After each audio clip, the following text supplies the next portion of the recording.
If I asked you to imagine the world's perfect place for raising beef, what would that look like?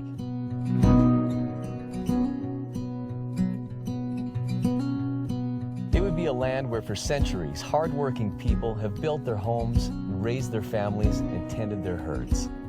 Where they've remained for a reason, because they live in nature's cattle ranch. A wonderful mix of elements ideal for raising beef. It would be a place with wide open spaces, crisp, fresh air, and an abundance of clear, clean water.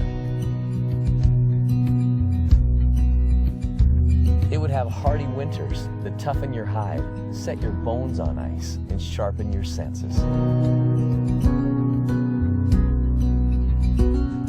And long summer days feeding rich grasslands that roll endlessly under your boots and soften the sound of roaming cattle. It would be a country rooted in its respect for the natural world and inspired by a future it continually explores and defines. Filled with open minds and welcoming hearts, a nation of people who strive for excellence, respect boundaries, and take quiet pride in doing what's right. It would be a community who knows that there are few things better in life than coming together with family and friends over a great meal. Easygoing times filled with laughter and memories, and food that fuels the body and comforts the soul. So what does the world's perfect place for raising beef look like? It looks like this. It's Canada, and we put the best of it into our beef.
Hi, I'm Jonathan Collins, and as a professional chef, I'm always on the lookout for high-quality ingredients produced by people I can trust. Food safety, responsible animal care, and traceability are important to my guests, family, and friends as an essential part of my menu plan. Verified Canadian Pork is locally farmed, federally approved, and nationally distributed by Canadian farmers and processors who take a great deal of pride in the food they bring to the world's table.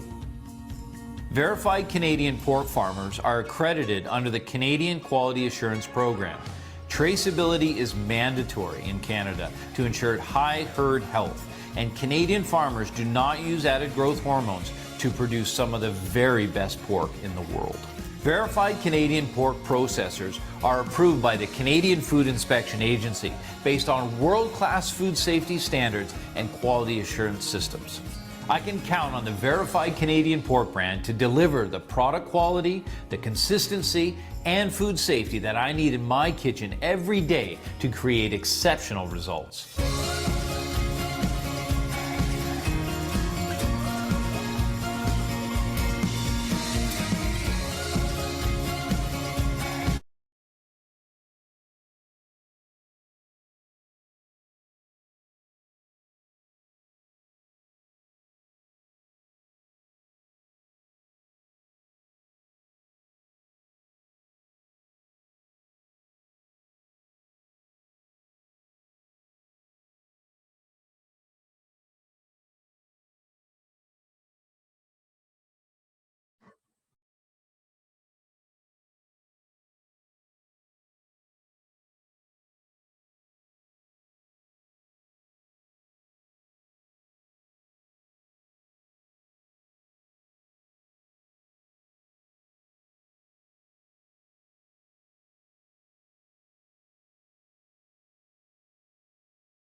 You can see where to make it a full screen.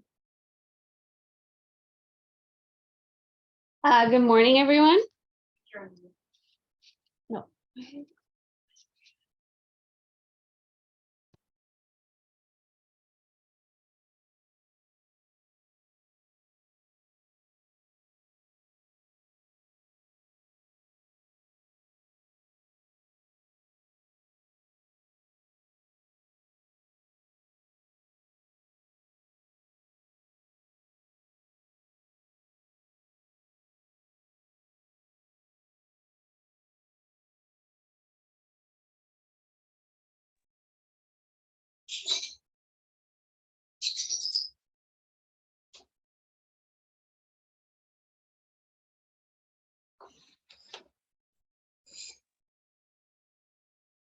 Yeah, I moved that page.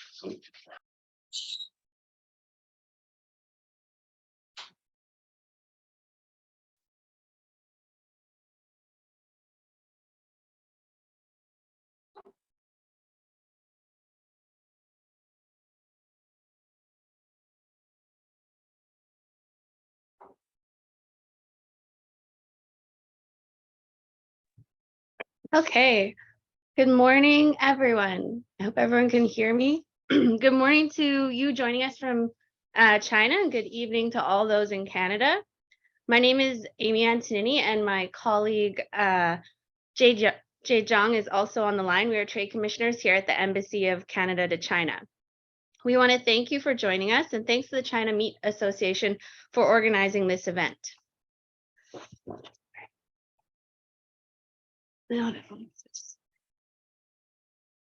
Oops.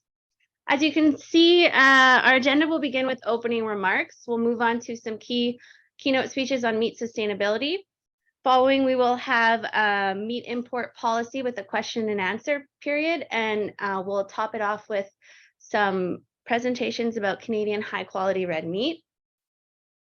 We have a lot of great speakers here today, and we want to thank each and every one for joining us and being a part of this event.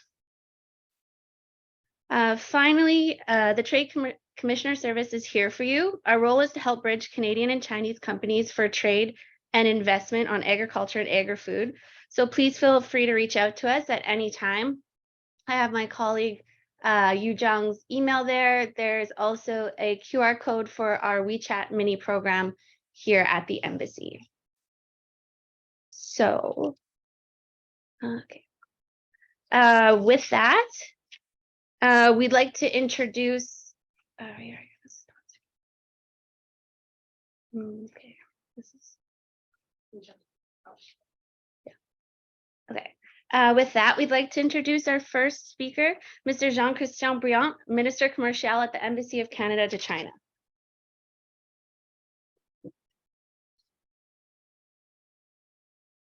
Good morning, bonjour, merci, Amy, thank you so much. I want to thank the China Meat Association and Deputy Dr. Gao Guan for helping to organize this event. Also, a big thank you to Chris White, a good friend of the Canadian Meat Council, and our sponsors, the province of Alberta, Canada Beef, and Canada Pork. We know that food security is a global challenge over both the short and long term. Over the short term, as no single country can completely feed its people by itself, food security requires free, unimpeded, predictable, and transparent trade.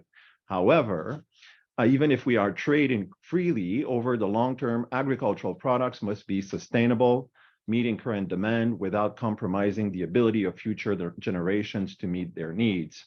Free trade and sustainability, of course, go hand in hand with sustainable practices must be adopted everywhere. We need to ensure that food supply chains are not complicated by unnecessary and unjustifiable barriers. In the face of climate change, squeezing availability of arable land, the challenge becomes even more acute. Once soils, forests, and biodiversity are lost, recovery is measured in centuries.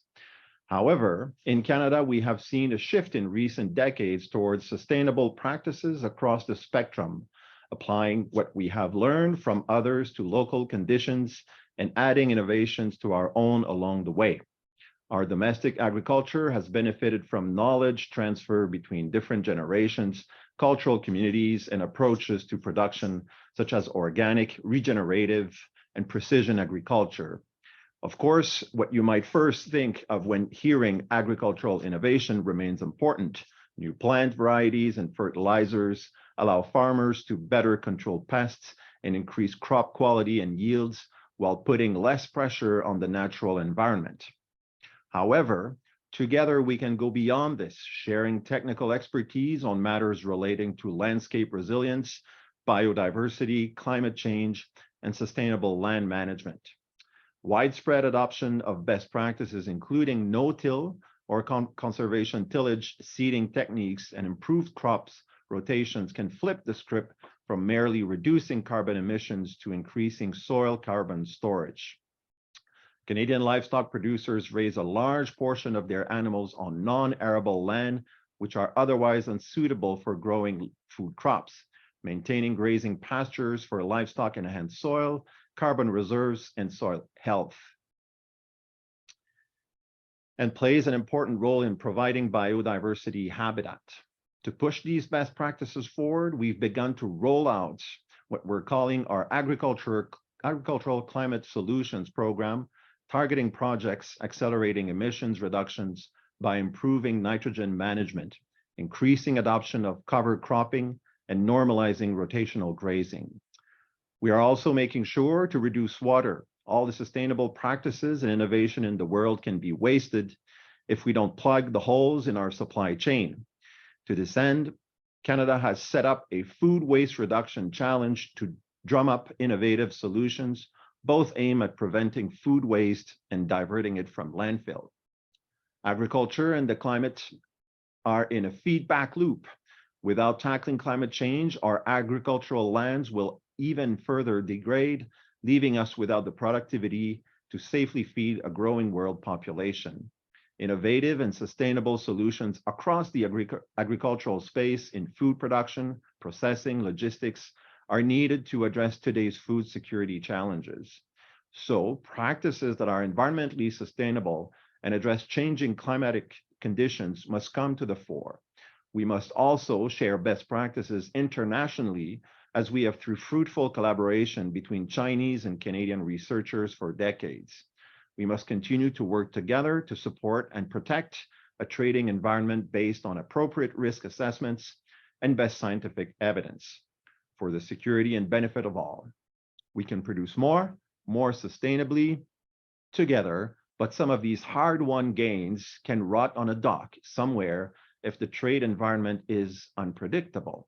Let's work together, scientists, farmers, processors, distributors, retailers, and even government officials, to create an innovative and sustainable agriculture, strengthening all links of the supply chain. Thank you so much and have a productive day. Merci, 谢谢大家.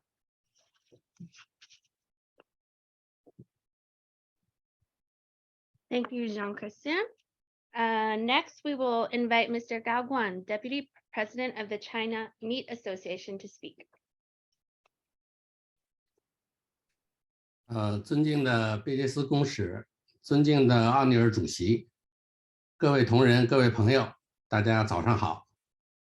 很高兴来参加2022中加肉类产业线上论坛及肉类可持续实践研讨会。对于中国肉类协会来说，这是一个极好的学习机会。我们将听到枫叶食品集团如何致力于成为最可持续的蛋白公司，将听到奥贸集团应对气候变化在环境、社会治理方面的举措。我们将听到加拿大可持续牛肉圆桌会议关于加拿大牛肉行业价值链可持续性在不断改进方面的工作进展。将听到加拿大农业食品政策专家介绍加拿大肉类产品包装和加工行业可持续性方面的经验介绍。这些经验对于中国肉类可持续发展事业都是十分宝贵的。我首先代表中国肉类协会向各位演讲嘉宾表示诚挚的感谢。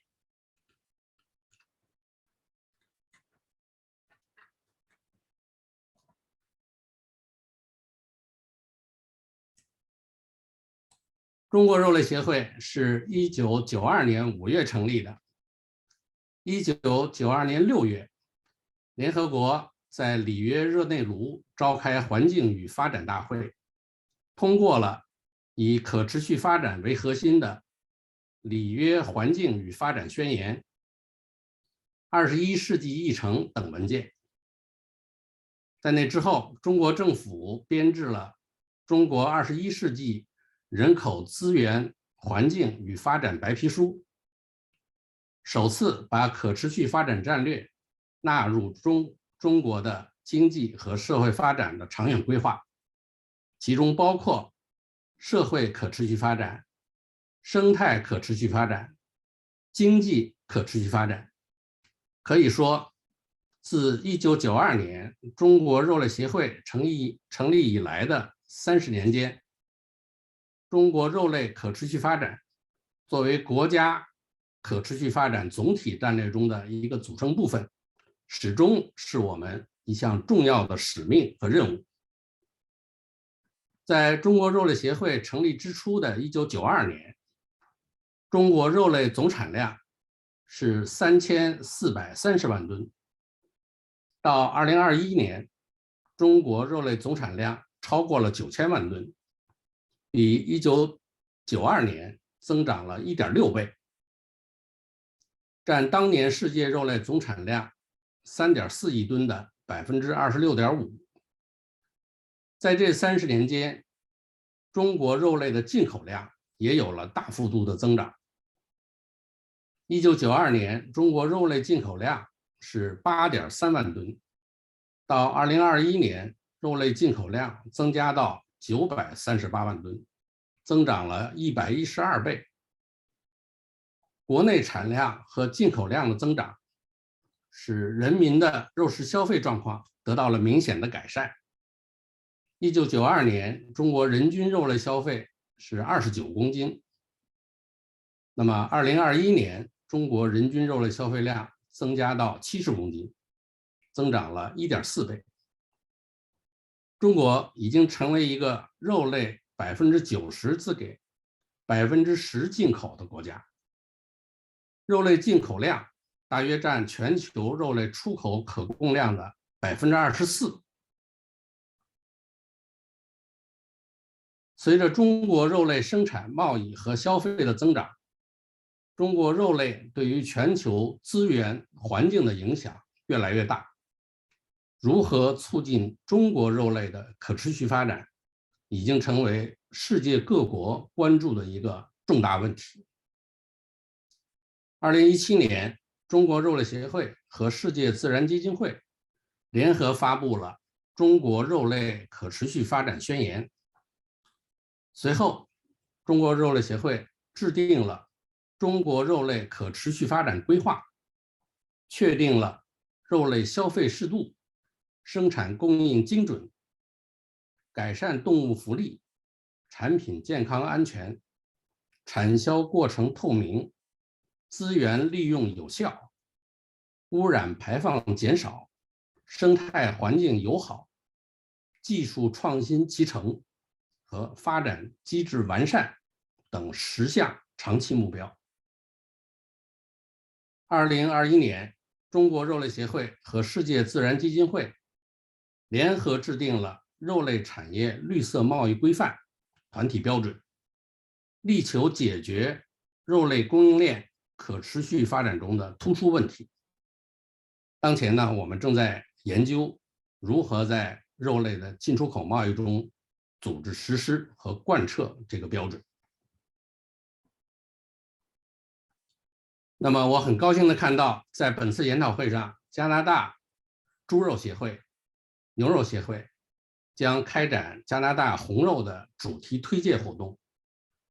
加拿大埃伯塔省政府北京办事处还要介绍埃伯塔省的农业情况。中国海关总署的老师也要对中国进口肉类食品监管的政策进行专业的解析。这些沟通和交流对于肉类供应链的可持续发展都是非常有价值的。我预祝本次研讨会获得圆满成功，谢谢大家。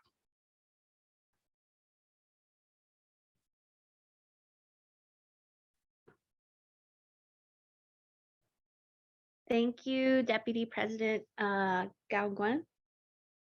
For now, we are going to move into our keynote speeches on meat sustainability, starting with Ms. Kim O'Neill, Vice President of the Canadian Meat Council.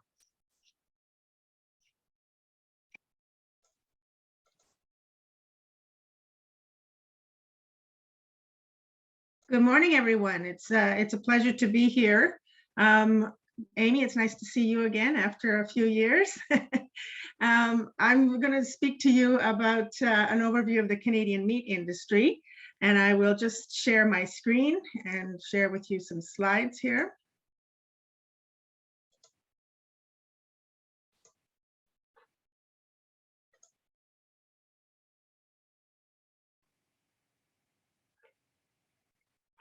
And let me know when that's showing up. Do we see it? There we go.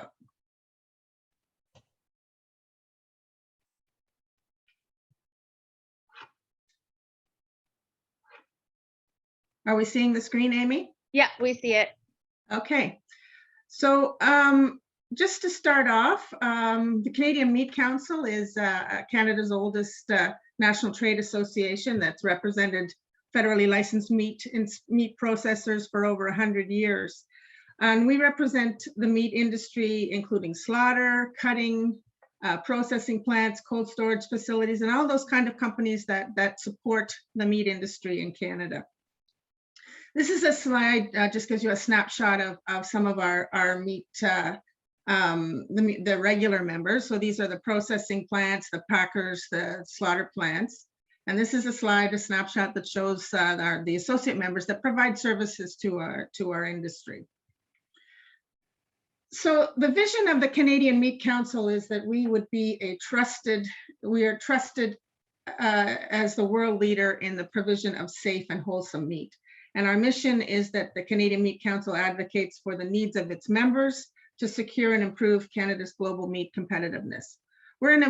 Exporting is an important part of our meat industry because we export, I'll get into that a little bit later, but in the pork side production, we export 70% of our production and 50% of our beef production. We're very good at producing, but we don't have a lot of people to eat it. So these markets are very important to us. So the organizations that represent the meat industry in Canada that you'll see here today are from the Canadian Pork Council, the Canadian Cattle Association, the Canadian Meat Council ourselves, Canada Pork, and Canada Beef. So what do? We advocate, we provide advocacy for the sector with government. We work with trade agreements, market access, regulatory affairs, sustainability, market development, product positioning and marketing activities. Some groups work on that, and market intelligence. So the Canadian meat industry in Canada registers annual sales of about $20 billion, and we've exported more than 8.4 billion of red meat, pork, beef, veal, horse meat, and lamb. And the packers employ about 66,000 people, and we promote about 288,000 jobs in urban and rural communities across Canada. We've got 700 establishments federally licensed in meat production, so slaughter, processing, and cold storage. And it's the 11th most important manufacturing industry after automotive production, aviation, petroleum, and its products, mining, financial services, and forest products. It's the largest component of Canada's food processing sector. Canada is one of the major agri-food producers, thanks to its natural resources. That's made us the 5th largest exporter of agri-food products in the world. So Canada's customers' requirements are food safety. This is our #1 priority. We have very high standard, modernized, outcome-based inspection system with an industry exceeding regulatory requirements.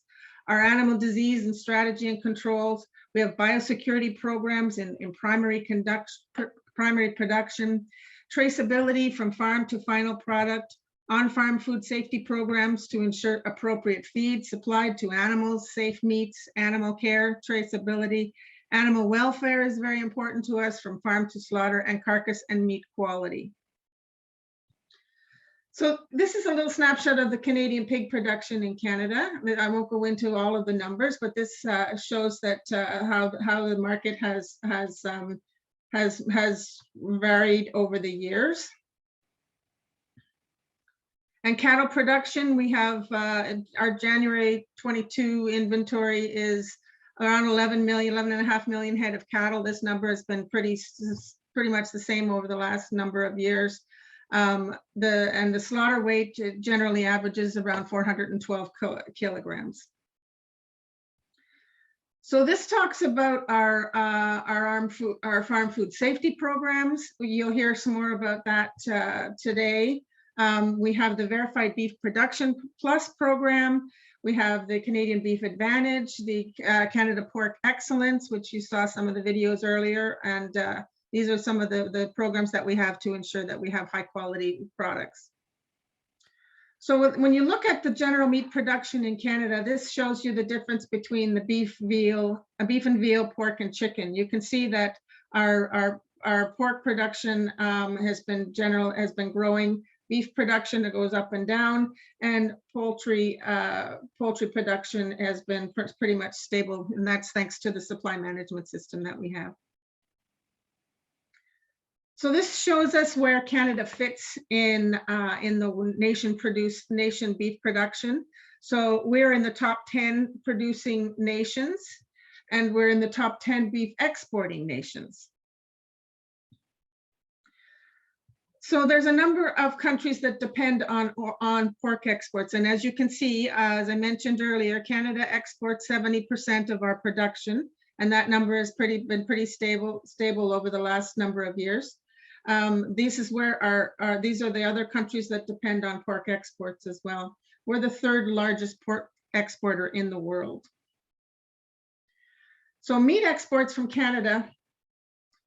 This shows how the number of percentage of exports of our pork, beef, and poultry over a range from the last 30 some years. And these are the top export markets for Canada. As you can see, China is a very important market for pork, followed by Japan and the US. And other markets include Mexico, Korea, Philippines, Vietnam, and other Asian markets are becoming more and more important. These are the top beef export markets. As you can see, the United States is the #1. It's a very integrated market. We see cattle going across both sides of the border and beef going both sides of the border. A lot of our production is in the West, and we see our exports going down to the US as one of our most important markets. So the Canadian meat industry has evolved with recent challenges that we've seen over the years. And recently, in international trade was affected by the COVID pandemic. At the beginning of the pandemic, it was a priority for us to supply meat to our Canadians. We had a very short window where there was some shortage of some stoppage of production, but that lasted maybe a week, and then everything got back on track. So they've adapted, and exports have resumed very quickly. Canada Beef and Canada Pork have presented webinars to international markets to show the food safety system in Canada and to inform meat professionals abroad about how our enhanced COVID-related safety measures have been implemented in our meat plants. So we follow the instructions on science-based protocols and decisions provided by international agencies such as the OIE and WHO regarding COVID. So throughout the COVID pandemic, our meat packers have had to adapt. We spent millions of dollars retrofitting facilities. They've been adding plexiglass barriers between workers to add extra protection. There's enhanced cleaning and sanitizing procedures over and above what was a very high standard to begin with. Additional PPEs, which is personal protective equipment, and social distancing in order to protect the workers. There were differences in adjusting for break rooms and lunchrooms spaced out so that they could have more space between workers, and most establishments provided vaccine clinics or on-site facilitated access for workers and their families to be vaccinated. And moving on to animal welfare, this is an important part of our industry as well. We have the animal welfare is a shared responsibility at all levels of the production chain. The climate change and sustainability is the buzzword that everybody is talking about. This is an important part of the Canadian meat industry, and you'll hear more about that from some of our other presenters today. In 2022, CMC commissioned an independent report to document the past, current, and anticipated future environmental performance of the meat processing industry in Canada. We knew that a lot of our members were already heavily involved in this, and so we wanted to document this and show what we have done and what we plan to do in the future. And you'll hear from Susan about that report a little bit later. So we've had industry-wide discussions that have established the non-competitive approach to addressing environmental sustainability. It's been understood that this is not a competitive issue. This is something that everybody needs to work together with. And so the questions requiring research and solutions and implementation includes different reductions in plastics, introduction of cost-effective wraps. So there's a lot of changes that are developed by industry, and some are going to be mandated by government as well. So the other thing that is very important to our industry is foreign animal diseases. BSE, Canada has negligible risk status for BSE that was recognized by the World Organization for Animal Health as of May 27, 2022. This is the highest level of security for status risks for that disease that can be achieved. We also are recognized as free from foot and mouth disease, and we have very strong biosecurity measures in place to maintain that freedom. Also, African swine fever is a very important measure that our industry is working to protect from. The growing presence and the threat from this around the world has urged greater coordination and collaboration among governments to promote the continuity of pork and pork products in line with our international standards. So our African swine fever action plan includes a multi-focused approach. It includes biosecurity and prevention, preparedness and response, business continuity, and risk communications. So there's an important team of officials and industry that are working together so that we can address this. talk a little bit about our market in China. In China, on the beef side, we have access for boneless and I'd say limited bone-in, but there's actually no bone-in product that was going to China in recent years, from only from animals of 30 months of age, excluding offal, which we're hoping that that would be enhanced to allow for access of beef from all ages with our negligible risk status. Canada's exports of beef to China reached a peak in 2021, but in December of 2021, the issue of export certificates was suspended because of an atypical case of BSE in Canada, which we still don't have that issue resolved. Atypical BSE is something that happens spontaneously. It's not something that can be addressed. It could happen anywhere. It's not anything that should have any kind of science reason to stop trade. Canada still has beef establishments that are suspended for COVID that happened in 2020. And this is something I know the embassy has been working very hard to try and get to recognition for these establishments as well. And so due to the suspension of exports, our beef exports were considerably lower in 2022. On the pork side, Canada has full access of pork products for frozen, chilled, cuts, and offal. But in 2020, 8 establishments, 42% of our pork eligible to ship to Canada had taken a preemptive action to avoid being delisted when some COVID cases were happening at the beginning of the pandemic. But as of today, and no longer are there any outbreaks, but we're still waiting for these plants to be reinstated. We have 4 plants that have been reinstated, and there's many others that are looking to resume trade. China has ranked upon the 3 top markets for Canada in the last 5 years. It's a very important market for our pork industry. The exports to China in 2021 were about $779 million. And exports in August 2022 compared to that last year decreased 69%. So that was a pretty big jump for our industry, or drop rather for our industry. We're also working with China on, we're working on ASF zoning agreements. We currently have ASF zoning agreements with the USA and the EU, also with Singapore, Vietnam, and Japan is in progress. So we have high interest to ensure business continuity to be reaching a zoning agreement with China. Market access, we're looking for access, as I mentioned, for over 30 months age of beef, cuts, and offal. We're looking to have the reinstatement of establishment that were voluntarily suspended for COVID, and virtual audits could be performed to reinstate these processes. So this is something that we're working on. Hopefully, we'll have some success in that in the short term. A system approval is what we're looking for to have equivalent inspection systems as of today, which means that China recognizes CFIA as the competent authority to be able to certify on behalf of our members on their eligibility to ship to China.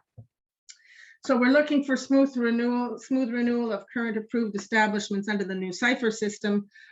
Casing facilities are expiring in March, so those are hopefully going to be renewed shortly. So when we're with the work of the embassy and CFIA, we're working on reestablishing or registering companies for that. So that's it for me, and thank you very much, and I'm happy to answer any questions later on. And stop share. Thank you so much, Kim. Now we will have Dr. Randall Huffman, Chief Food Safety and Sustainability Officer at Maple Leaf. Hello, good morning. This is Randy Huffman, and I want to make sure you can see my video. Yep. Okay, great. Good morning. First of all, thank you to the China Meat Association for hosting this seminar and for inviting Maple Leaf Foods to share a few comments about our sustainability journey. I'm thrilled to be able to join you at this conference, and hopefully I can share a few insights into the commitments that we have made to this topic. I'll start by saying that Maple Leaf has a bold vision, one that inspires our employees and it inspires us to get up every day and deliver on this vision to be the most sustainable protein company on Earth. And in the next 10 or 15 minutes, I'd like to share with you some elements of that plan and some of the progress that we've made on that journey. This first slide represents our blueprint with our purpose. We've spent a lot of time developing why Maple Leaf exists and why we operate in this field. We've been around for over 100 years. Maple Leaf's been an iconic Canadian company for many years. But about 5 or 6 years ago, we gathered together to really assess why we exist. And from that analysis, we established this purpose to raise the good in food with a vision to be the most sustainable protein company on Earth. And that vision really is represented by 4 key areas. One is to make food that meets consumers' needs, meets customer and consumer needs. Second, by reducing our impact on the environment and the planet, reducing that impact to sustainable levels. Third, by caring for the animals under our care responsibly. We find this to be a very important component of our plan. And then finally, working to strengthen the communities in which we operate. Those 4 pillars are key to our strategy and key to how we operate the business. I'd also like to point out that this strategy on a page, what we call our blueprint, also captures the concept of shared value.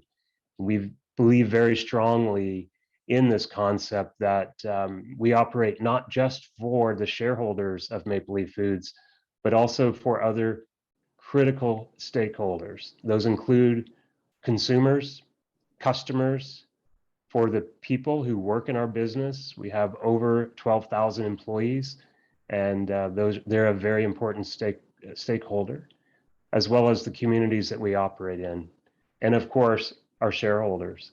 So we capture this concept of creating shared value in our strategies, and we work hard to deliver on that every day. Next slide, please. So a little bit of history about Maple Leaf's experience in China. We have a very long and wonderful history. First shipping pork to China in the early 1970s. At that time, we were one of the first North American pork suppliers to Greater China.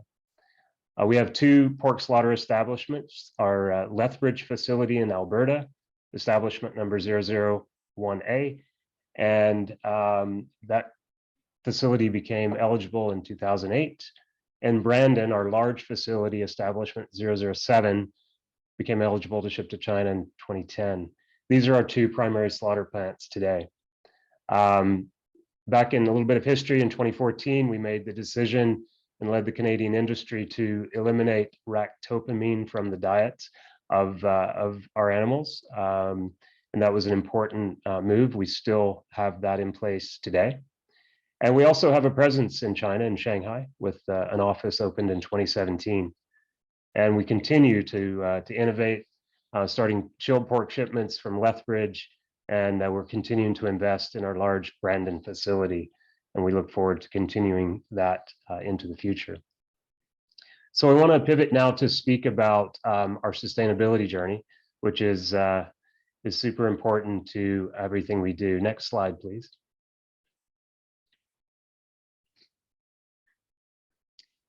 So in 2019, we made a major decision and announcement to become carbon neutral. In fact, it is our view we're the first large-scale meat company to become carbon neutral.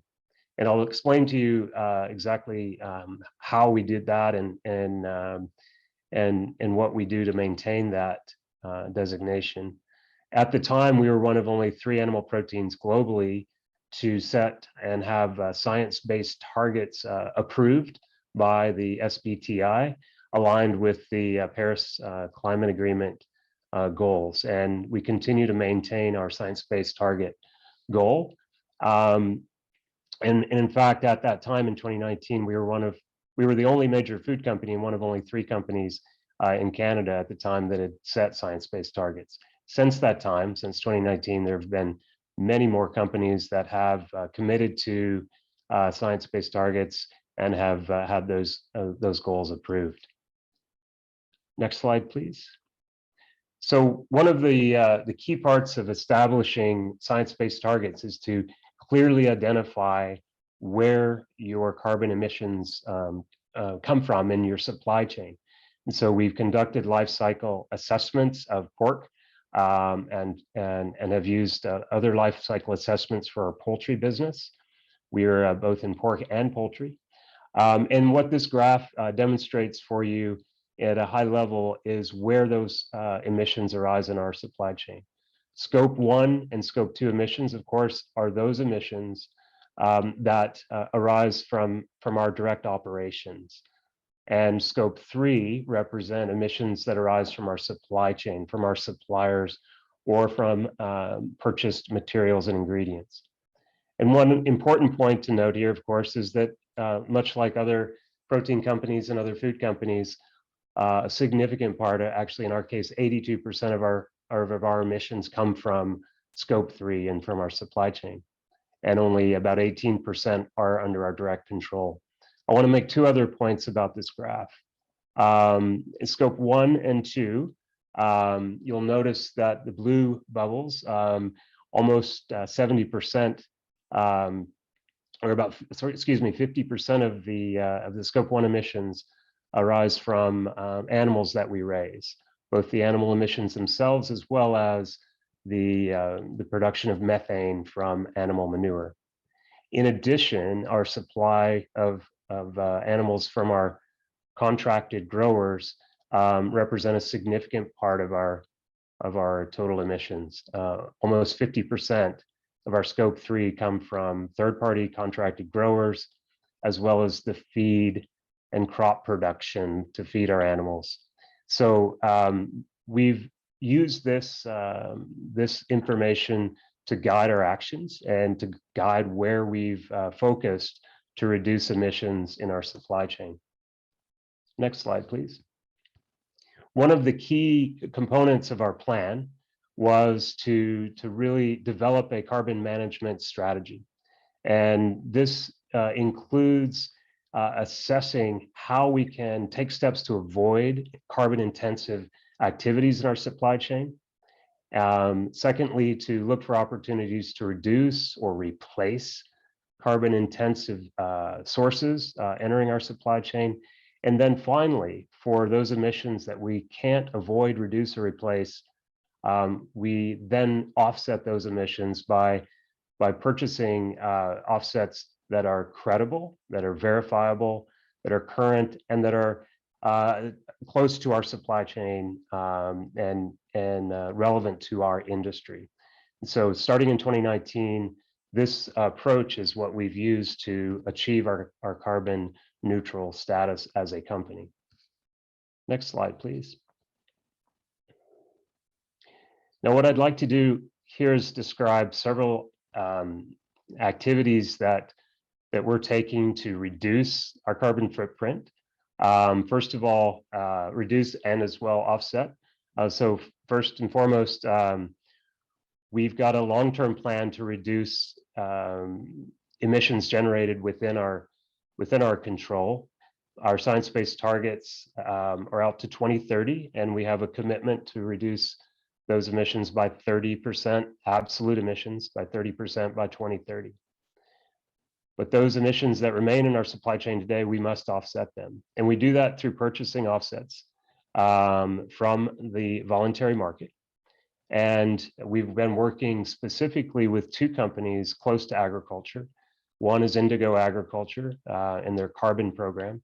Secondly, we've been working with Farmers Edge. These are 2 companies that work with farmers to develop regenerative agricultural practices in their fields.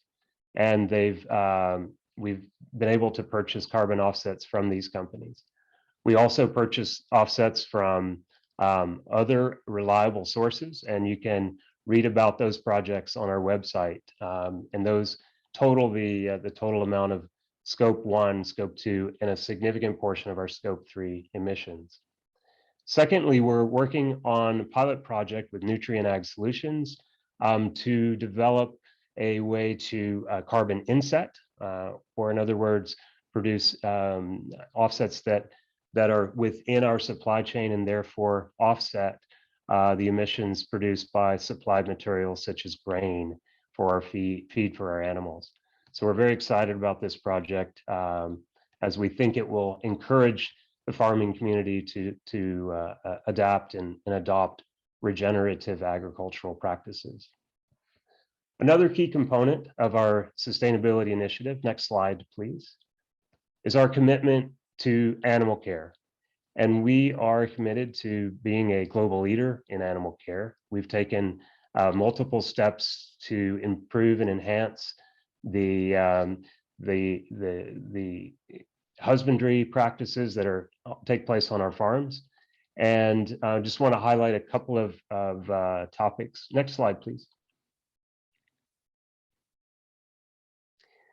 One of the major investments we've made in our hog operations in Manitoba is to convert all of our barns from traditional gestation crates to what we call advanced open sow housing. So during gestation, after breeding, our sows are allowed to mix in rather large groups, communal groups that have been designed, and you can see in the picture on the slide here, in groups of 20 to 30 pigs, and they stay in that environment throughout their gestation period. And this has dramatically improved their welfare as well as productivity. We've experienced significant improvements in both, and we're quite proud of this. At the end of 2021, we completed conversion of 100% of our hog barns over to this advanced sow housing model, and we look to work with our suppliers for our supplied pigs as well. Next on our hog farms, please advance one slide.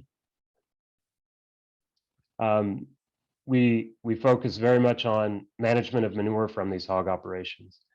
In Manitoba, we're required to have a manure management program in place, and it must be developed by a certified agrologist. And in 2021, you can see the number on the screen. Over 1.2 billion liters of manure was taken from the lagoons at our hog operations and injected back into farm operations to fertilize the land.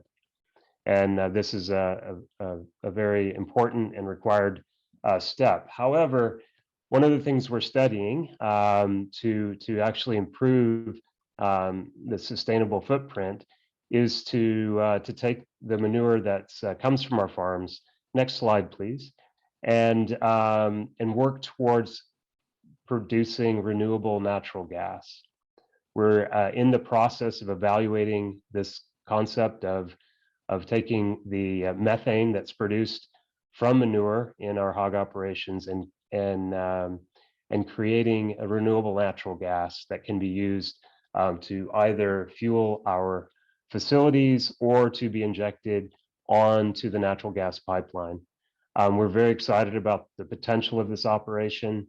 We've got a very aggressive plan in 2023 to hopefully realize this concept of a circular economy where hog manure currently can be turned into renewable natural gas, as well as the digestate that comes from that process is a higher quality fertilizer that can be added back to the land. So we're quite excited about the future opportunity. This will also dramatically reduce our scope 1 and 2, or scope 1 emissions, and will actually pave a pathway for us to achieve our science-based targets. So we're quite excited about that opportunity. Next slide, please. And that concludes my formal comments. I look forward to answering any questions in the Q&A session. And thank you very much for the opportunity to share a few points about our sustainable journey. Thank you.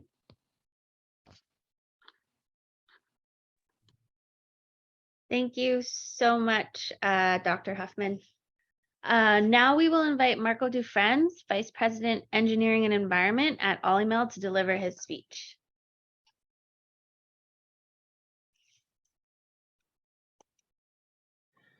Hello and welcome to the China Meat Conference. I'm Marco Dufresne from Olymel, Canada. Olymel Canada is producing across the country and ships pork to 65 countries and produces poultry and pork for the Canadian market. We have just over 14,000 employees working in 6 different provinces. Part of our business is to have a politics about corporate social responsibility, and we look through the lens of 5 different glasses. The first one is food safety and quality. We looked at environment, at workplaces, at communities, and animal welfare. In this presentation, we will talk about our second pillar, environment. First thing to talk about is operation consolidation. So over the last couple of years, we went through a major step of consolidating our operation for 2 reasons. One is to maximize asset utilization, and the second one was to optimize cost. One of the effects of having done that is we've reduced our water consumption, and we've also reduced at the same time GHG emissions in some of our facilities. First aspect we'll talk about is water. So what are we doing to reduce our usage of water? Meat facilities are a big user of water. We use it a lot for sanitation.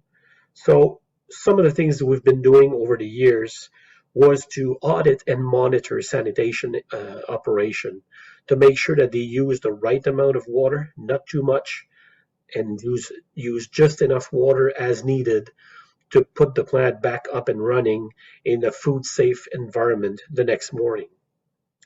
The other thing we've been doing about water usage reduction is to install auto shut-off valve on a lot of process to make sure that no human can leave the water on when we're not using the asset. And this has implied a little bit of investment, but an impact on the water usage, which went down in a lot of our facilities. The second thing about water is how can we reuse water? So instead of using water and dumping it to a drain and then going back to a water treatment facility, what we're looking after is how can we recycle water and use it more than once. So we've done that in the chilling process of poultry product, where we are ultra filtering the water so we can use it more than one day, up to 2 days that we can use it. We're doing the same thing with the water usage that we're using to cool down hot dog sausages. And one of the big success that we're having is reverse osmosis. So in one of our facility that doesn't have a lot of water available around it, we've been able to recycle 50% of their water usage coming from the wastewater stream. So we basically take our wastewater, we go through a reverse osmosis process, which brings back the water to a potable degree, and we can reuse it in the plant in a very safe way, and it's decreasing by half the water that plant was using, which was a good success story over the years. Now let's talk about energy. In our plants, we're using refrigeration as our main system to cool down meat or even to freeze it. Those systems generate a lot of heat that normally goes back to atmosphere, and we just dump it in the air. So we've used a process now to recover that heat from refrigeration system. We're doing the same thing with chimney, like with air burners. We're capturing the heat coming out of that chimney. And we do the same thing with wastewater stream, which is water a little bit hotter than the normal tap water.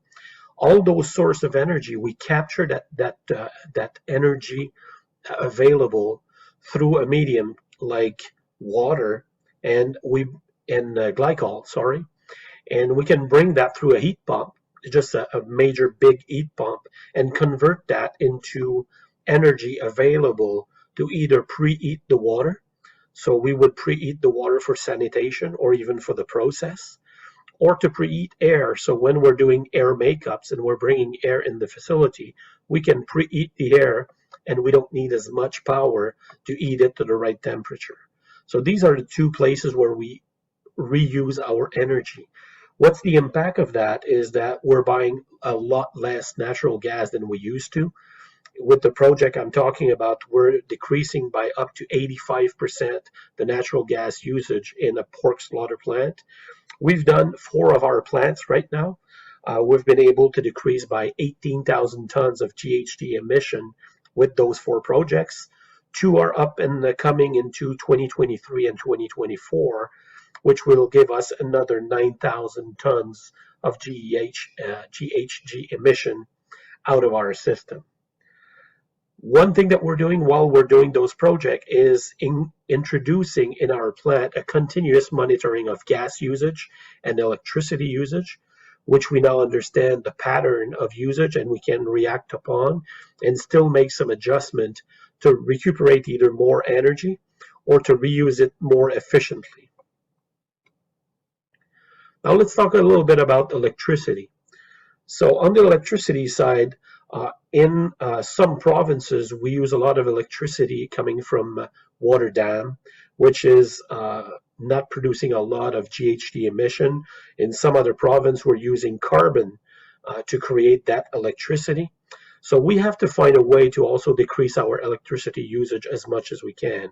So one program that we've put in place is what we call voluntary offloading, which means a plant can go off the, let's say, the feed grid that they're receiving electricity for an hour, for half an hour, for 2 hours, in periods where the temperature outside is very cold. So in Canada, we do have temperature going as low as -40 in the winter.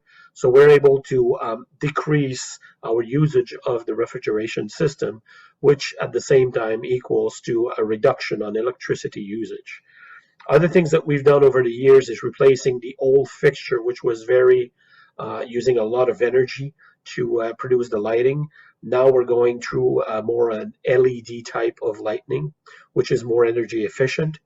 And we have started at the same time putting more electrical car chargers to encourage our employees to go through the conversion of a gasoline car to an electrical car.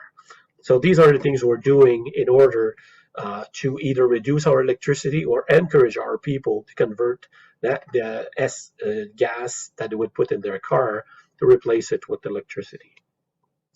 On the transport side, we're optimizing as much as possible the usage of fuel. Those trucks are consuming a lot of fuel. We're looking in the future at converting them to electrical truck, but for now, we're not there yet. We're looking at optimizing our palletization pattern. So we're trying to use as much of the volume of the truck as possible, not to leave empty air. When you convey empty air, you're just spending fuel moving nothing really. We've put aerodynamic skirt on most of our truck to decrease the wind resistance that we have against the truck. And we've installed 2 software, one to optimize the travel path, so to find the best path possible to reduce the kilometers that we have to travel to get to a place. And when we have a route with multiple places to drop, we optimize that so we get the best route possible. And another software is there for behavior of our drivers. So we're looking at their pattern of braking, of accelerating and decelerating, and trying to correct and improve their driving ability in order for us to use less fuel for the same amount of meat we need to transport. Let's talk a little bit about non-edible product from our plant. So those products are 100% recycled. Nothing goes to landfill, nothing gets burned. Everything gets used into animal feed, so it gets transformed into animal feed, whether it's a dry type of feed. It can go from pet food to farm food, or it's a wet type of product, so it's not being processed and becoming dry, it's just being used wet. So we do all those two type of product with the inedible coming from our slaughter plants, whether it's pork or poultry, both of them. We have also what we call non-edible fat, which is mostly used in biodiesel creation. Some of it will go back to animal feed, but 75% right now is used into creating that new greener diesel that can be used, that is created not from petroleum product, but from other, I would say, garbage from some process, but that are very valuable as an in-feed material for the biodiesel industry. On the edible fat side, it gets 100% converted into human consumption fat, being used in all kind of things, but we don't have any waste coming out of edible fat. And lastly, I want to talk about wastewater sludge. So most of our facility have wastewater treatment facility. In some places, the cities are not asking for it, but in most of our facility, we do have wastewater treatment facility. And one of the byproduct of treating the water is what we call a sludge. So it's kind of the solid portion of the wastewater stream. So what we do with those sludge, so we have the possibility right now to do valorization in agriculture. So put it in the field as a fertilizer for any kind of culture. But most of our sludge are going through biomethanization process, which means we take the feed of sludge, we extract what's needed to create a biomethane, and then from that biogas, it gets filtered and converted back into what we call the green natural gas, which is, again, not coming from petroleum industry. It's coming from just organic waste, basically. We go even a little bit further with the poultry sludge. So what we're doing with that sludge is we're extracting protein out of it and also extracting oil, which is part of that raw material, and it goes into animal feed and fertilizers. So we're recycling 100% of our sludge into some kind of process, whether it's for fertilizing cultures or through animal feed.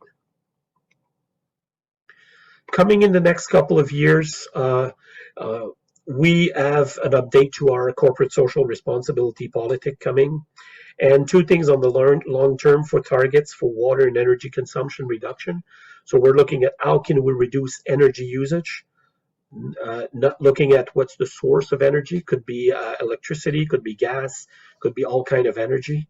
We're looking at reducing our water consumption as low as we can. And the last one is to look at how can we reduce or even eliminate petroleum product in our processes. These long-term targets, we're talking of years and years to get there, but all of those initiatives are there to improve our mass balance of GHG emission and water consumption to have the least impact on environment. Thank you for your listening. I hope you enjoy and have a good day.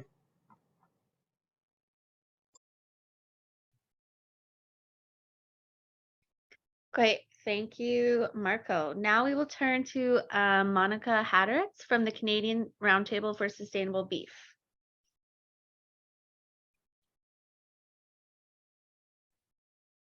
Thank you. Hello, everyone. Thank you so much for the opportunity to speak with you today. My name is Monica and I work for the Canadian Roundtable for Sustainable Beef. We are a multi-stakeholder, not-for-profit organization, and really our role is to measure, communicate, and advance sustainability in the Canadian beef value chain. And if you flip to the next slide, I just wanted to mention that the CRSB, so the Canadian Roundtable, is part of a global initiative, on the next slide there, please, called the Global Roundtable for Sustainable Beef. This is a global network of roundtables that are working with stakeholders in their regions to advance sustainability in their own countries. And we work really closely with our international partners to coordinate alignment and share information and lessons learned through those networks. So we can just go right to the next slide. That's just the map of the roundtables that are operating as part of the global entity. And one thing that was really important for us is through the global initiative, we have defined what sustainable beef production means. And so sustainability in the Canadian beef sector and also globally includes taking care of the natural resources, supporting people and the community, having excellence in animal care, having high quality and safe food, and being able to innovate and be efficient.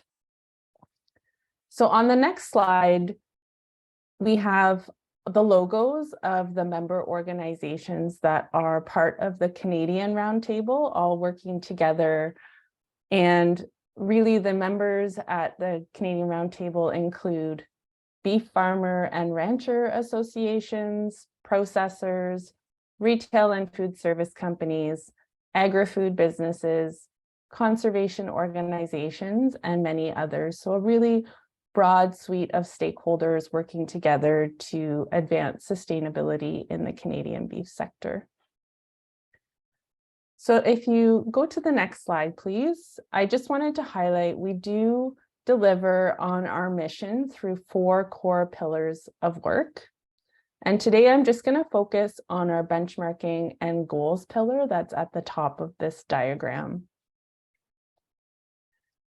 And moving on to the next slide, I just wanted to highlight about 8 years ago, we hired a third-party consulting company to conduct a life cycle benchmarking study of Canadian beef.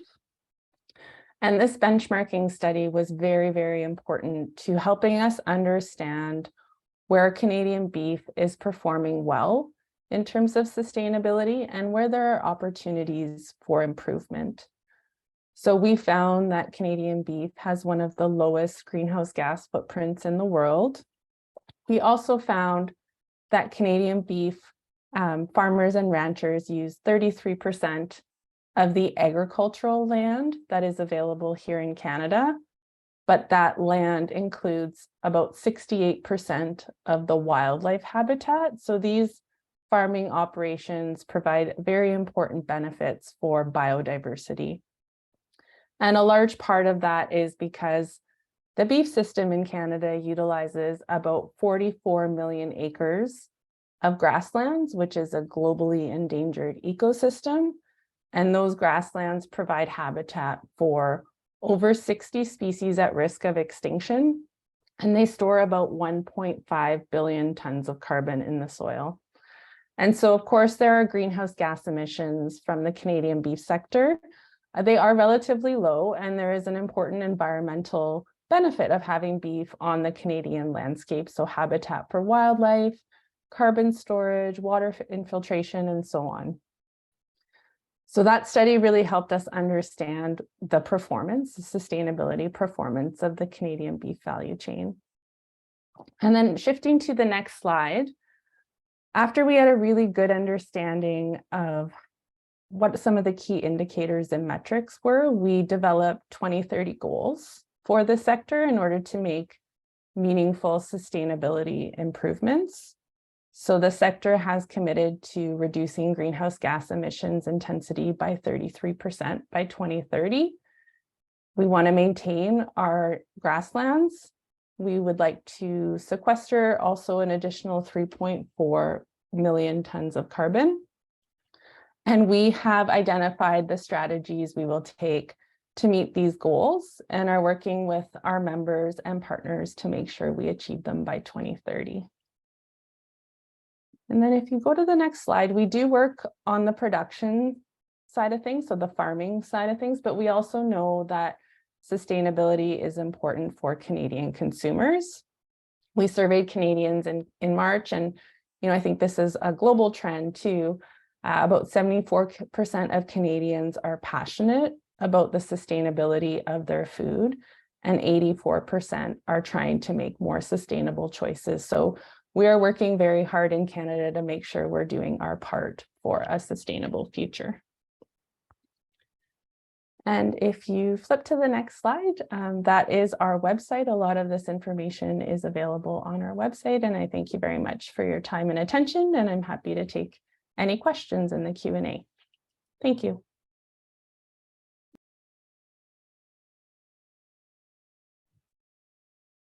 Great, thank you, Monica. Closing off this session will be Dr. Susan Wood-Baum, a Distinguished Fellow for the Canadian Agri-Food Policy Institute. Good morning, and thank you very much for allowing me to join you today. It's been a really interesting series of talks so far. So let me see if I can bring mine up here, and I'll add to what we know is going on. Not that. Sorry about that. There we go. Okay. By way of introduction, I wanted to let you know that after a fairly long career in academia, government, I have settled in as a distinguished fellow with the Canadian Agri-Food Policy Institute. CAPI, as it's known, is an independent, not-for-profit think tank that deals with many of the issues affecting the agri-food industry. It provides research and advice to government and to industry organizations. And it also offers strategy on how to manage these things. So sustainability is a big topic right now within the country, and we've done a lot of work on that. I think it's also fair to let you know that my husband and I are beef cattle producers, so I'm used to the production side of things as well.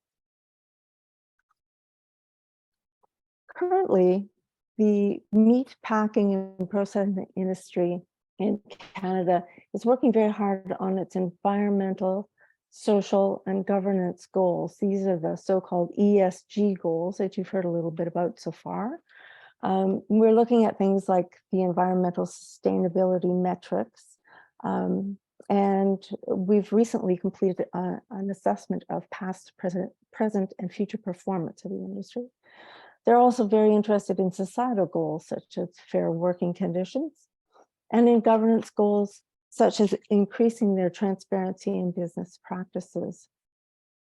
So to further explore the environmental side of that thing, I have recently completed a study of the past, present, and future activities of the industry and the degree to which those activities align with government and also the consumer goals that Monica was just talking about, to see how well they align. So this is an alignment of the industry with government and broader Canadian society.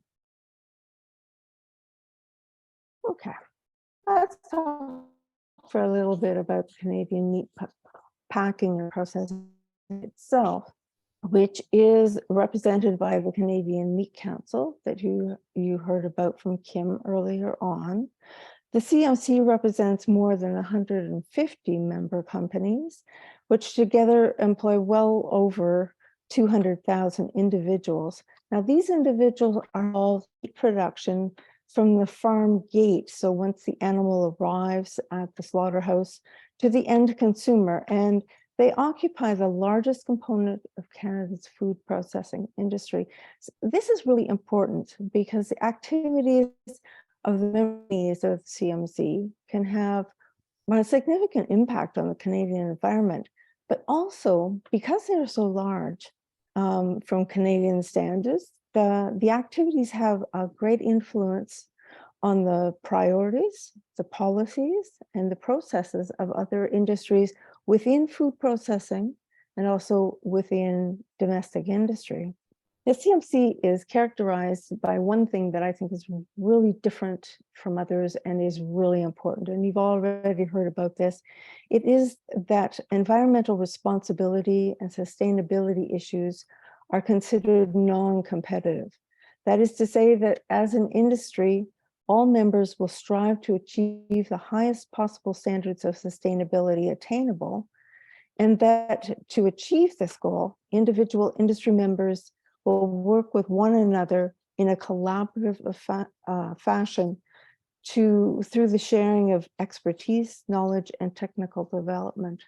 Now, this industry has considerable experience. They don't wave their own flag nearly enough on this, but they have experience in working collaboratively because they've already done this in terms of food safety. So it's the next step, but food safety, of course, is primary.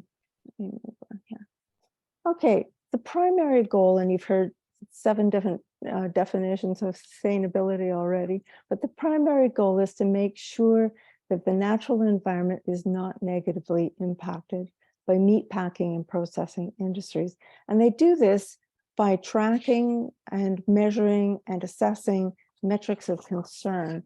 So you've already heard a little bit about these, but the metrics that we used for the study that I completed were to include the amount of water needed to complete the activities of meat packing, where water demand, particularly for washing, has traditionally been quite high.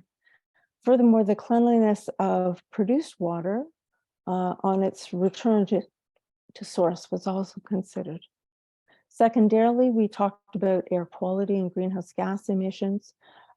This is a very important issue in Canada right now because there is a strong desire to meet national standards and goals that we have set in terms of reducing our overall greenhouse gas emissions.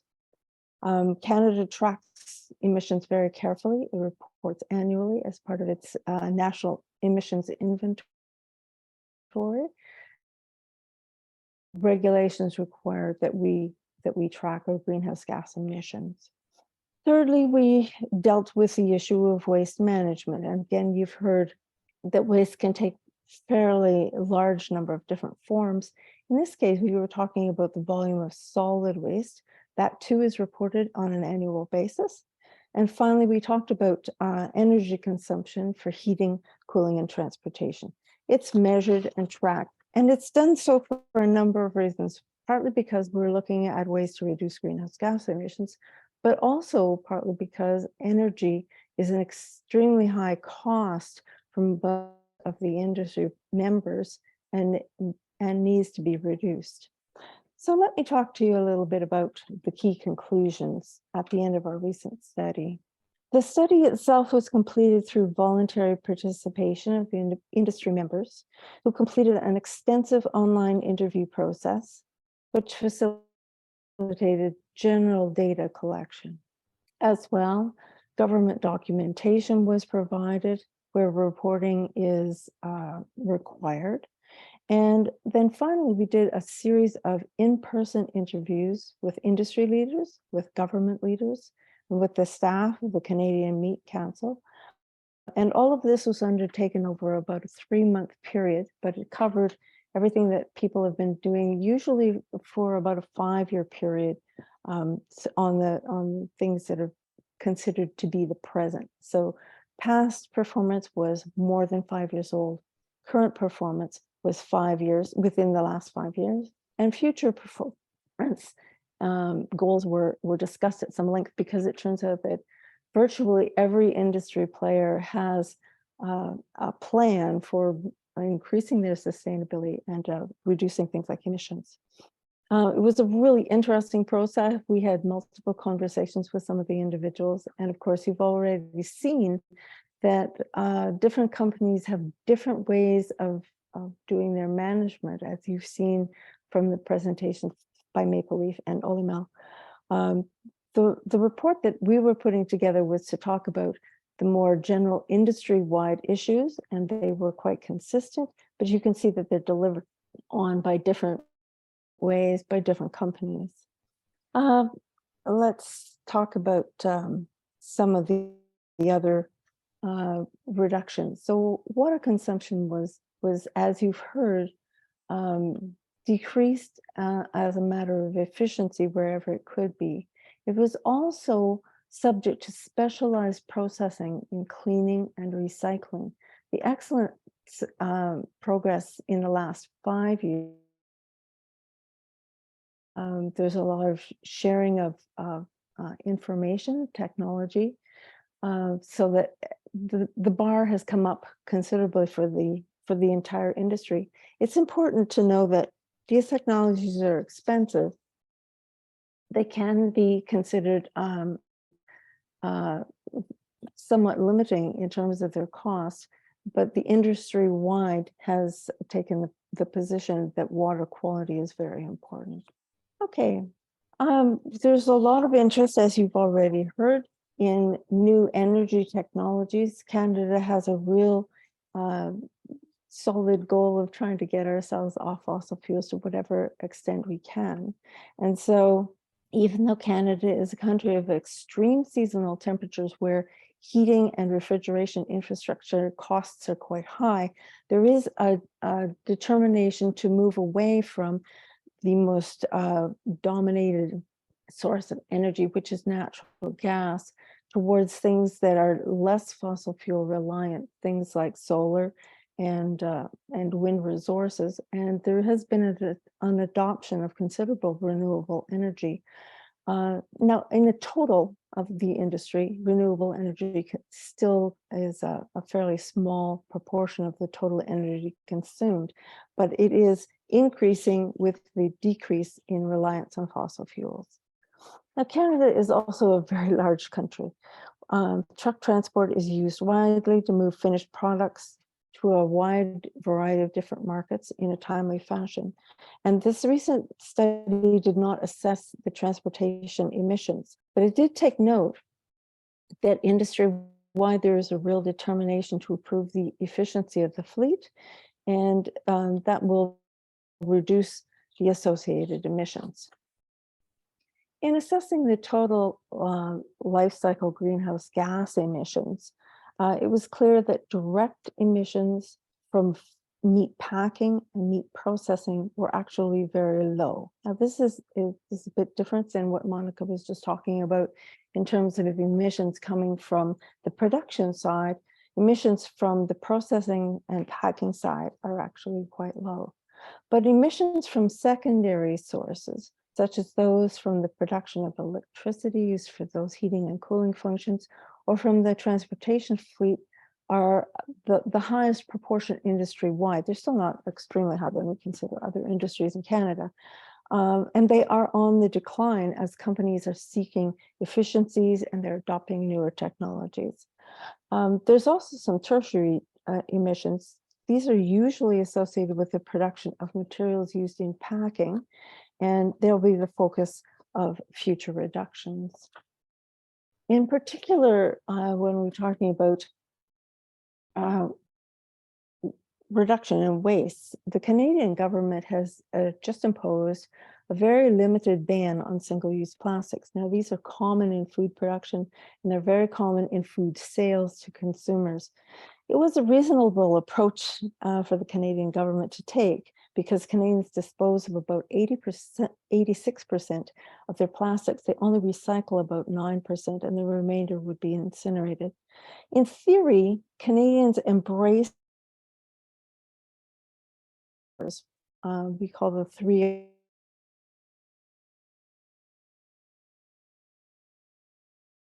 But for meat processing industry, recycling is very expensive.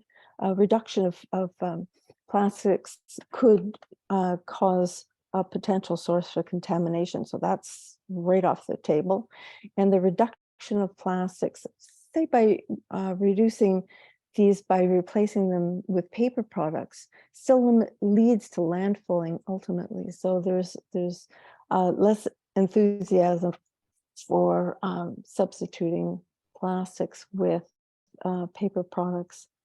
There are new technologies in adoption and in further production right at this moment. These are alternatives such as the use of bioplastics or compostable raw materials, but the widespread transition of these has a cost implication, and therefore it will likely be driven by, at the future date, by consumer demand.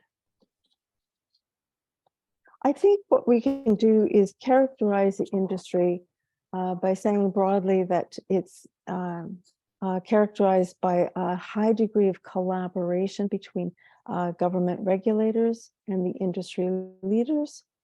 The first two things that are most important are to ensure the highest quality products and make sure those products are safe for consumption. Those are the two greatest things that the industry focuses on. Coming very, very close behind, though, is the need for a minimum environmental impact, and you can see that they're making good strides in that. And the third is to allow the meat industry to lead when it comes to food processing industries in Canada. They are certainly looking for that leadership position in terms of environmental protection and in teaching other industries how to follow in their footsteps. So I'm going to leave it right there, and I will stop sharing my screen if I can figure out which screen they do that on. And stop sharing is there. There we go. And I believe, Amy, you're going to lead a question and answer period. Yes, thank you so much, Susan. So we'll now have a question and answer session. So we've received a few questions before the conference and during. So I'll try to do my best to direct them to all the speakers, but anyone can jump in. So I think the first one would go to Dr. Huffman. When it comes to carbon offsets, which platform is it traded from? Is it a voluntary carbon standard? Good question. Thank you for that. Yes, our offset program is in the voluntary market. We've developed some very specific guidelines that and a policy for procurement of those offsets. I'll touch on a few of the key points there. One is that we will only purchase offsets from now 4 of the certifying bodies, and those are listed on our website. But Gold Standard, Verra, the ACR, American Standard, and there's a 4th one. That's one requirement. But they are from the voluntary market. Secondly, they have to be of recent vintage, so no more than 2 years old. Third, they must be from North America only. And that's really important to us because that's where our operations reside in both Canada and the US. And then finally, a highlight that I'd make is we are working very hard to move more of our offset purchases as close to our supply chain as possible. So that could include offsets that are generated in communities that we operate in or nearby. It may include offsets that are directly, as I mentioned briefly in my presentation, we are purchasing offsets or attempting to purchase from farmers who are raising grain in areas where we source grain for feed. And over time, our desire is to purchase offsets that are very closely or even directly tied to our supply chains, whether that be for forestry projects related to the corrugate that we purchase, for our shipping containers, or feed for our animals. Those are all really important to us. So that was a great question. Thank you for that. Thank you. The next question, I think maybe Kim, but anyone? Someone's wondering how cattle are raised in Canada. Are they grazed or are they barn fed? And additionally, how are calves fed? Are they bottle fed or from their mothers? Maybe Monica, this may be one for you. Sure. So cattle roam freely on pasture for approximately 85% of their life. And then 15% of their life, they're mostly grain fed in feedlots, mostly outdoor feedlots, where they have space to move around. And they do calves feed off their mom. Great, thanks. So I think during your presentations, a lot of you have commented. Sorry. Oh, someone has their iPhone on. Mute yourself.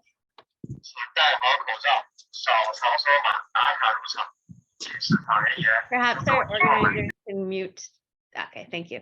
Okay, so a lot of you have touched on all of this. So maybe if you reiterate your points, or for our audience, couple questions here. how to reduce the greenhouse effect brought about by large-scale farming of livestock, and what are the key aspects of meat sustainability? So I know you've answered these, but maybe just give your opinion on what you think is most important, or just reiterate a little bit.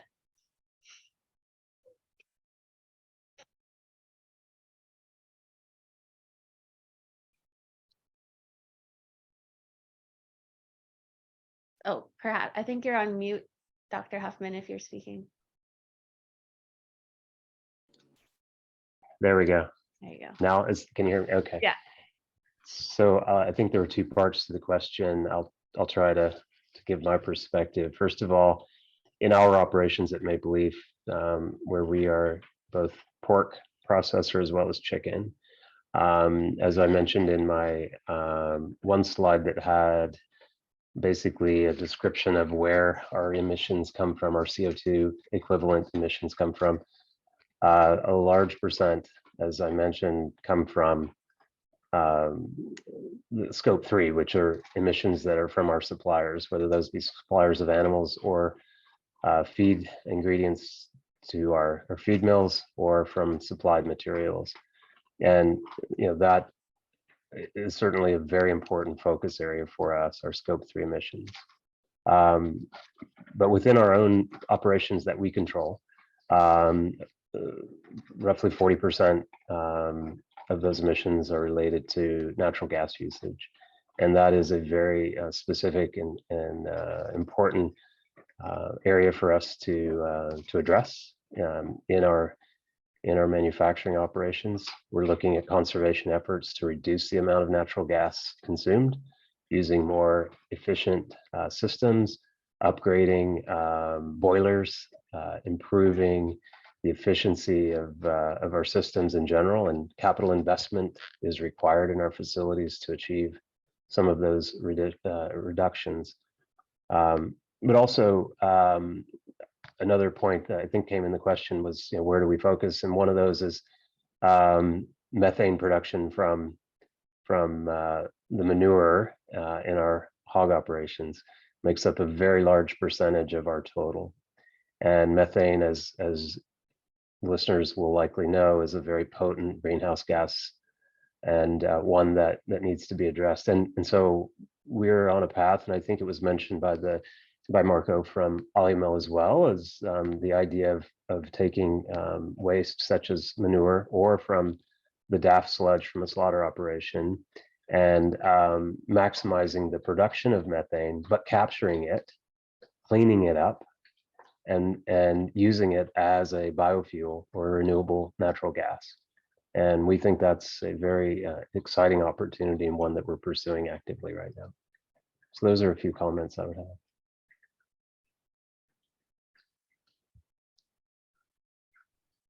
Thank you. Did any of our other speakers want to comment? Well, I have one thing, Amy. It's Susan, and that is something that we haven't spoken about yet, but I think probably should. Pardon me, Monica, it's on the production side, so kind of out of my scope. But that is that Canada has a very strong program in breeding animals for their highest efficiency, and in the best efficiency of using feed and minimizing the production of greenhouse gases and waste products. So I'll add that in. I think Dr. Huffman has covered other aspects of the question on the food, or the meat packing and processing side very well, where the issue is largely energy consumption.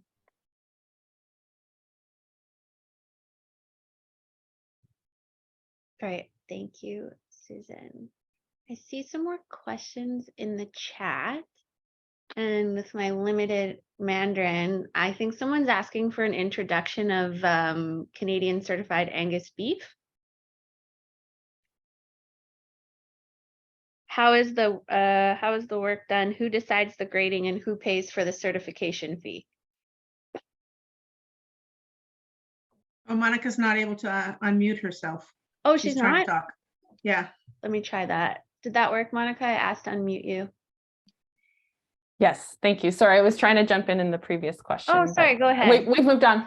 No, it's okay. You've moved on. I was just going to mention a few of the farming pieces that we're working on to meet our 33% reduction goal. And I think it's been covered, but it's really around reproductive efficiency, feed grain yields improvement, and increasing soil organic carbon. So that's really, from our perspective, the key 4 areas that we're working on to make sure that we meet our 2030 target. And I can't speak to certified Angus beef. That's not a program that we're involved in, but maybe Kim. Yeah, we can talk about, I think, Amy, you have a presentation later on from Canada Beef, and they'll be able to introduce people to the certified Angus beef. If not, just let us know and we can help introduce people to processors who are marketing in that. But we can't send it to China right now. All right, thank you. I think from there, we're going to move on to our next session. A big thank you to all of our speakers for all the questions that weren't answered in the chat. So can't translate them that quickly for us right now. We'll hopefully get back to you afterwards with some answers to those questions. So thanks again to everyone, and thanks for staying up a little bit later to be here. We really appreciate it. Thank you. Take care. Thank you. Bye. Thanks.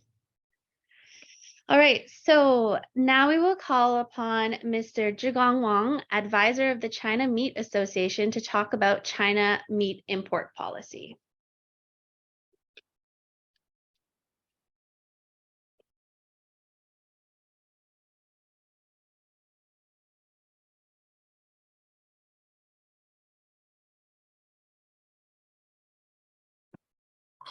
Hello, 各位早上好。今天很高兴，就中国对进口肉类的最新的监管政策，和大家做一个共享。加拿大呢是最早取得准入的国家之一。那我很荣幸呢，在20多年前的2001年的9月，代表原国家质检总局呢赴加拿大，对12家加拿大的猪牛屠宰场呢进行了注册的评审，感受到了加拿大肉类工业是一个强大的欣欣向荣的制造业。当时是排在汽车、石化和木材之后的第4大制造业，当然是食品工业中这是最大的行业。那么今年呢，根据海关的统计呢，虽然在42%的猪肉产量的工厂呢被暂停之后呢，仍排在中国的第6大进口猪肉国之一。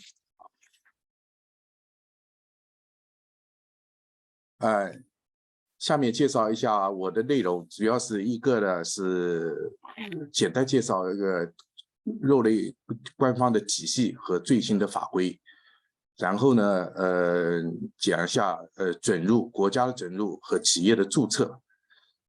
最后呢，介绍一下海关在视频评审或者现场评审当中所关注的重点和发现的问题。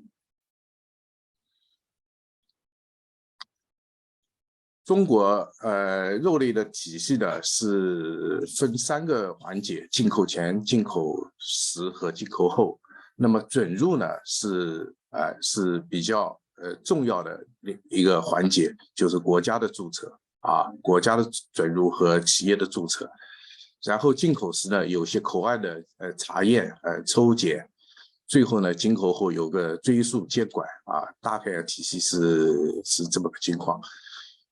那么对进口肉类主要法规呢是今年1月1号刚实施了2个新的法规，一个是219，一个是28的海关总署的令，对所有的进口食品做了一个新的一个补充和规定等一下我再讲细节的。还有一个呢就是我们国家的一个强制性的国标就12694的一个强制性国标，这个呢规定了屠宰场的设计建造、设施设备这些硬件的规定，还有呢一些防止交叉污染、卫生控制、人员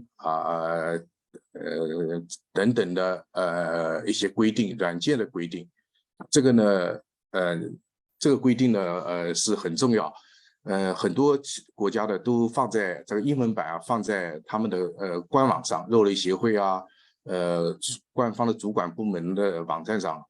那么有的国家呢，像英国啊、西班牙，专门对这个这个标准的主要不同点和本国的法规呢进行了一个对比啊，这个是也是我们去现场注册评审当中的参照的依据。当然，那还有很多其他的法规啊，这里不一一介绍了。那么我们今年1月1号这个实施的法规呢，主要有下面的几个重点，当然是准入是关键点。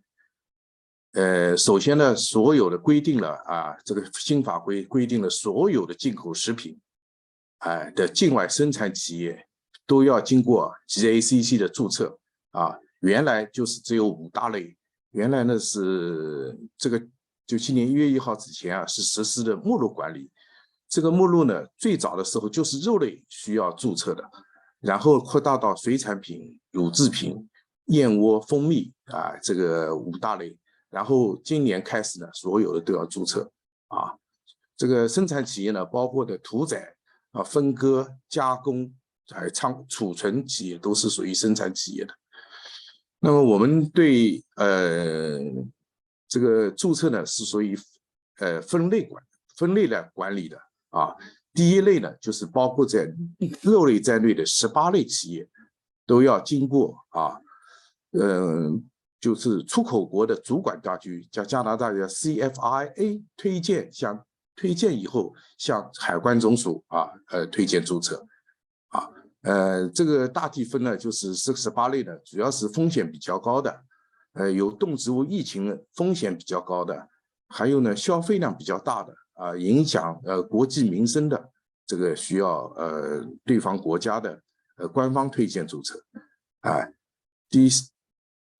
第二类呢，就18类以外的食品啊，就是比较简单了，就是企业自主的啊申请模式就行了啊，或者你委托代理人啊，通过海关总署的网站啊递交申请，简单的手续就可以进行注册了。那个新的法规呢，对外包装的以很大的篇幅呢，列明了对外包装的要求啊，具体要求，规定了内外包装上面啊要有产地的国家品名啊、生产企业的注册编号和生产批号这4大要素啊，这4大要素。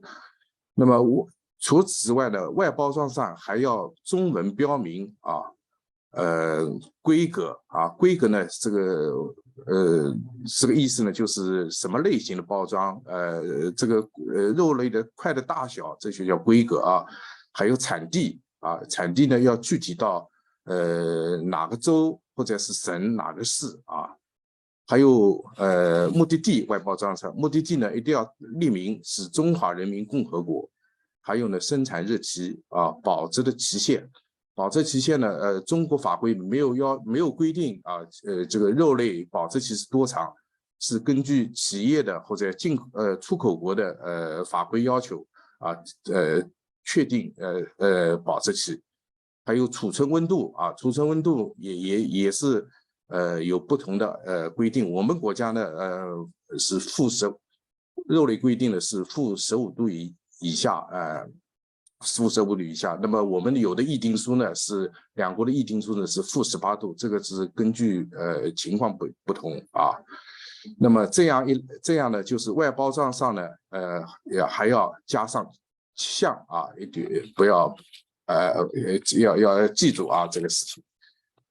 那么主要是新法规呢，还有一个呢就是进行进口食品的实施一个口岸的差异化的控制措施，就是可能啊要对有问题的啊可能历史发现有检查有问题的，我们会提高海关呢会提高抽检的比例啊，抽检比例，或者呢更进一步的会要逐批啊核验检查报告啊，就是化验的报告，要有资格的第三方啊实验室出具的报告。那么最后是比较严重的呢，就是暂停或禁止进口啊。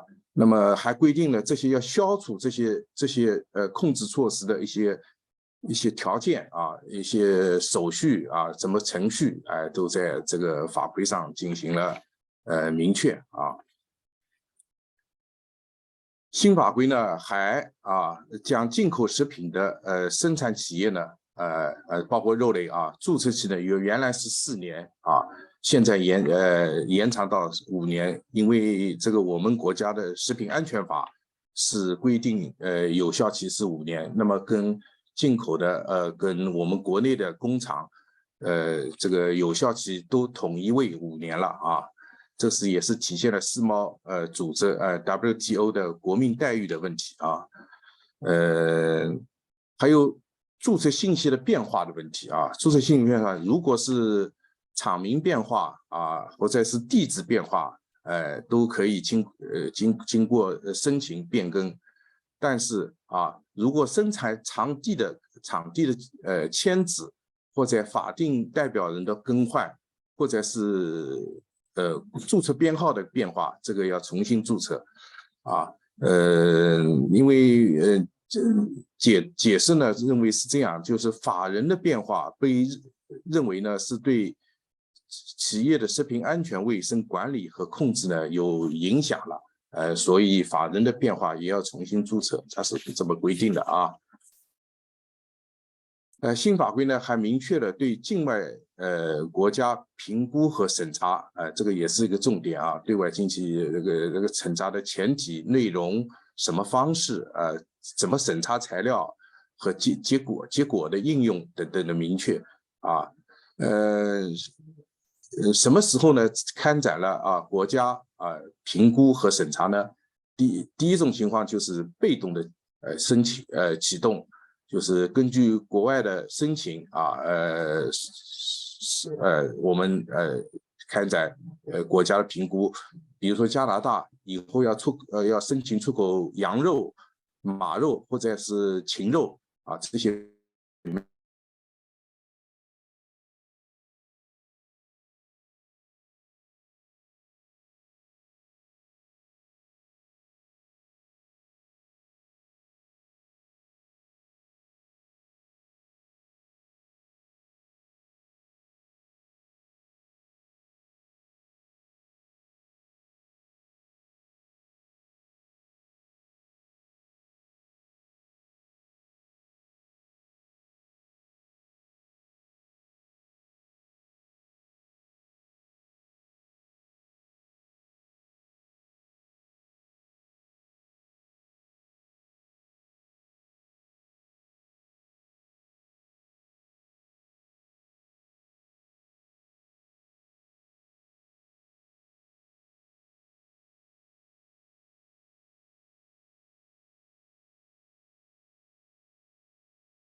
It looks like we might have lost Mr. Wang, so we'll just give him a minute to reconnect.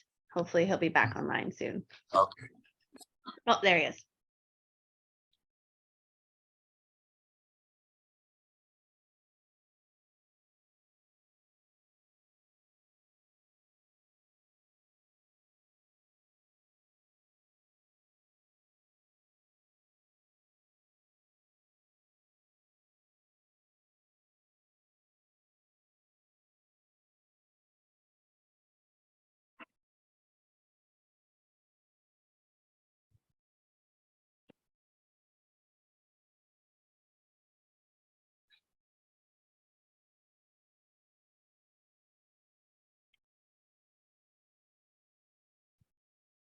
Mr. Wong, you can continue if it's working. 嗯， There you go. 我能听到，我能听到，嗯。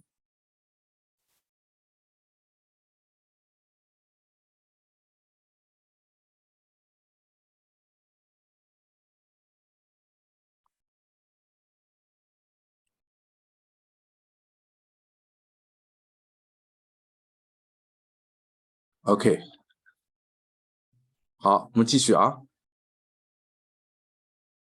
嗯，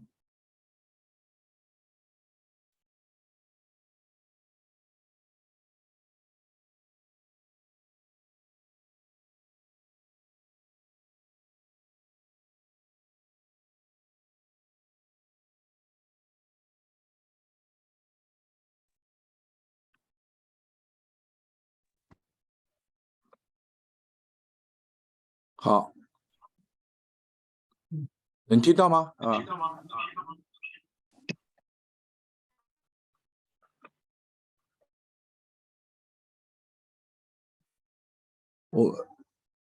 好，我们那个国家评估呢，就是有10项内容啊，10项内容。红字标的呢是涉及到企业检查的内容啊，嗯。那么接下去的就是我们检查的程序啊，申请的程序啊，首先呢申请国提交答卷，然后我们审核以后呢，完成文件审核的报告，然后进行现场或者是视频的检查，最后确定检验的要求，就是哪些肉类可以进来啊，哪些不可以进来，最后呢签订双边的议定书啊。确定官方的证书和签字受益官员，最后呢公布准入国家的名单啊，准入国家的名单。那个这个就是在我们海关总署上面一个程序啊，国家检查的程序，还有呢我们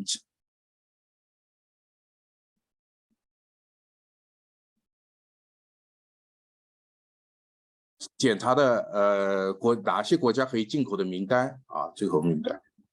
那么接下去呢，我们就是要进行企业的注册啊，企业的注册的前提呢，就是国家要注册，首先要签订议定书以后啊，签订议制以后，进行企业注册啊，企业注册。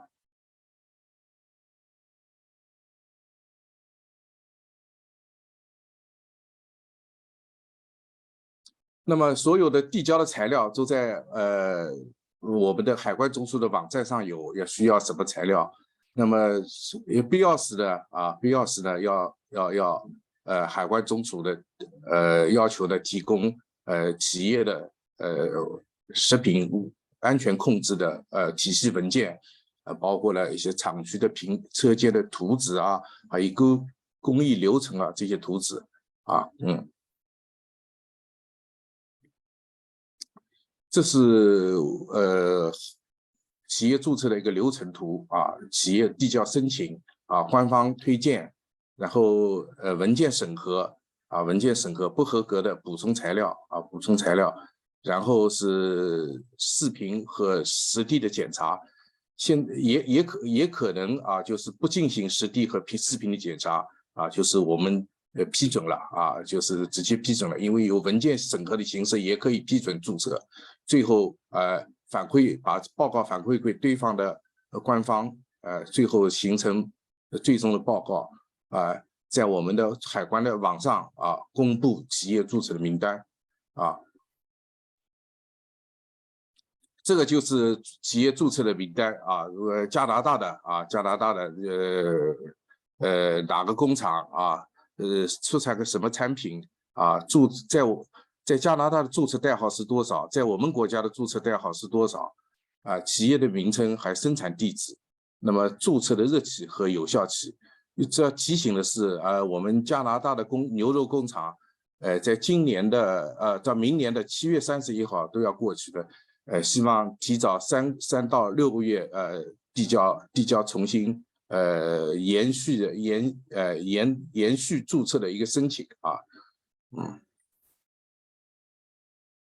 好，最后呢一个部分呢，就是讲讲我们海关总署的检察官员在检查的时候关注的重点和发现的问题啊，第一个呢是新冠的防控啊，新冠防控。GICC 对疫情防控措施呢，员工的健康方面呢还是比较关注的。检查的依据呢就是 FAO 的这个指南和我们国务院发布的新冠防控的方案的第9版啊。检查关注的内容，检查内容呢就是员工进入工厂大门的管控啊，车间呢增加通风换气啊，环境的预防性消毒，员工的健康监测啊，新冠的疫苗的接种啊，定期的核酸检测等等。在屠宰加工当中呢，发现的问题呢，我们主要是有一些酒精的浓度啊，可能没有到75度，我们发现的有是70度的啊，70%的啊，70%的或者70%都不到的啊，这些情况啊，按照规定的要75是最有效的。还有的员工呢，那个距离呢，在不到1米啊，距离太近啊，他们文件规定就0.6啊，0.8米。那么我们的规定呢，都是要1米以上啊，1米以上。第二个呢，要关注的是申请材料的不全啊，或者是信息的更新啊，不及时啊，现场我们发现呢，有的企业的申请的品种啊、产能啊，与实际的产能不符啊。部分企业的对华注册的申请表提供的产能呢，可能高于申请的产能啊，高于实际生产的产能啊。还有呢，生产的注册的名称啊，肉类的注册名称和加工类型的现场不符合。比如说，有的申请是分割类型的。其实现场我们发现没有分割的车间和分割的设备啊，有的申请是屠宰、分割、冷库是一体化的，这现场发现没有储存冷库啊，这些都是问题。还有呢，第三个呢，关注的是企业的布局啊、设计和建设方面的问题。我们的法规要求呢，就活动物进入工厂和成品运出工厂要使用不同的门，也就是企业要有2个大门和通道。那么活动物的进口呢，进入工厂的时候呢，要有一个消毒尺啊，要有一个规定尺寸的一个消毒尺啊。有的企业呢，这个产品的包装间呢与冷库呢不相连接啊，造成了这个冷链不完整，也存在一定的卫生问题。有的企业呢没有独立的包装间啊，而是在清洁度比较高的分割车间啊进行纸箱包装啊，纸箱相对来讲比较不卫生啊，影响分割间的卫生。有些企业呢，所有的屠宰活动啊，接运啊、斩杀啊、剥皮啊、动体的修整啊，都在一个房间进行啊。空间的这个车间空间的物理隔离呢不严格，人流啊、物流啊都可以相互的流通啊，这个是设计方面的问题。还有第4个关注的是厂区环境的问题啊，厂区环境问题。这个是厂区环境，这个工厂是在文烧啊处理废弃物啊，这个欧盟的工厂是 M3的分类是 M3的废弃物在工厂那么这个黑的烟它影响了这些车间的卫生啊。还有的工厂的这个厂区的地面呢是沙石泥土啊，也造成了尘土飞扬啊，这个也是问题。这个是厂区地面的破损啊，也是这个问题，破损。还有呢，堆积了一些厂区堆积了一些生产和生活的一些废弃物没有及时出厂啊，这个容易造成老鼠啊虫害的问题啊，老鼠虫害的问题啊。第5个呢，就是我们关注的是特殊风险物质的控制啊，这个跟就 BS1 有关的啊。我们在鉴于这个对人类可能存在着风险呢，我们要求呢，或者我们的双边协议，我们的法规要求呢，要全部彻底的去除这个高风险的 SRM 的物质啊。所以呢，当然各国官方也制定了SRM 在收集、存放、运输、消毒和焚烧方面的各种制度。但我们在现场发现的时候呢，也有一些问题啊，比如说牛头的这个 SRM 去除不彻底啊，还有还存在的视神经啊、扁桃体啊都存在。我们的双边协议不允许有扁桃体和这些视神经的啊，这个问题。还有呢，部分企业呢，在 SRM 收集当中啊，存在扩散的风险。在这个接触啊、积水啊，都散落在容器外面啊，导致呢工作人员的踩踏和扩散啊。还有的个别企业呢，这个收集的容器呢，没有标示啊，标示或者标示混乱，或者呢这个容器呢，相互的交叉污染在混用啊。还有的呢，这个带有头骨啊，还有软骨啊，是用于动物饲料，用于猪啊、鸡的饲料。这我们这个双边议定书也规定，这个高风险物质是不能进入任何的动物饲料当中的啊。还有呢，就是我们在发现呢，就是这个积水啊，在片啊。在这时候呢，会导致啊，也污染动体。有的工人呢，在接触了积水，又接触动体，或者是刀具，也没有专门的刀具啊，又刀具也接触了积水，又接触了动体啊。所以一把刀啊，污染的刀进行交叉的切割啊，所以不符合议定书的问题。这个是第5个方面的问题。第6个呢，交叉污染啊，交叉污染问题。那么有的干净的区域和脏的区域，前工序和后工序啊，都是有交叉啊。这个工人在操作的时候呢，又既接触了干净的，又接触了不干净的剥皮啊，比如说这个接触了产品，又接触纸箱啊，这种情况。有的企业呢，预冷库呢，放着可食性的和非食用的物质呢，废弃物呢和混放废弃物的混放，这个是挂钩的，和手既接触挂钩啊，污染的脏的挂钩，又接触动体，还有的这个预冷库里面呢，这废弃物啊 ，M3 的废弃物和成品都放在一个预冷库里面啊，这个引起交叉污染。还有这个白色的放皮毛的箱子和容器和这个副产品放在同一个房间里面啊，这个也是废弃物和成品放在一起啊，容器混用。还有的呢，我们发现有的企业呢，在烫毛的时候呢，温度和时间控制不当，造成了很多水泡，猪的水泡。这么在打毛的时候呢，很容易破损，有污染的风险啊，负责风险。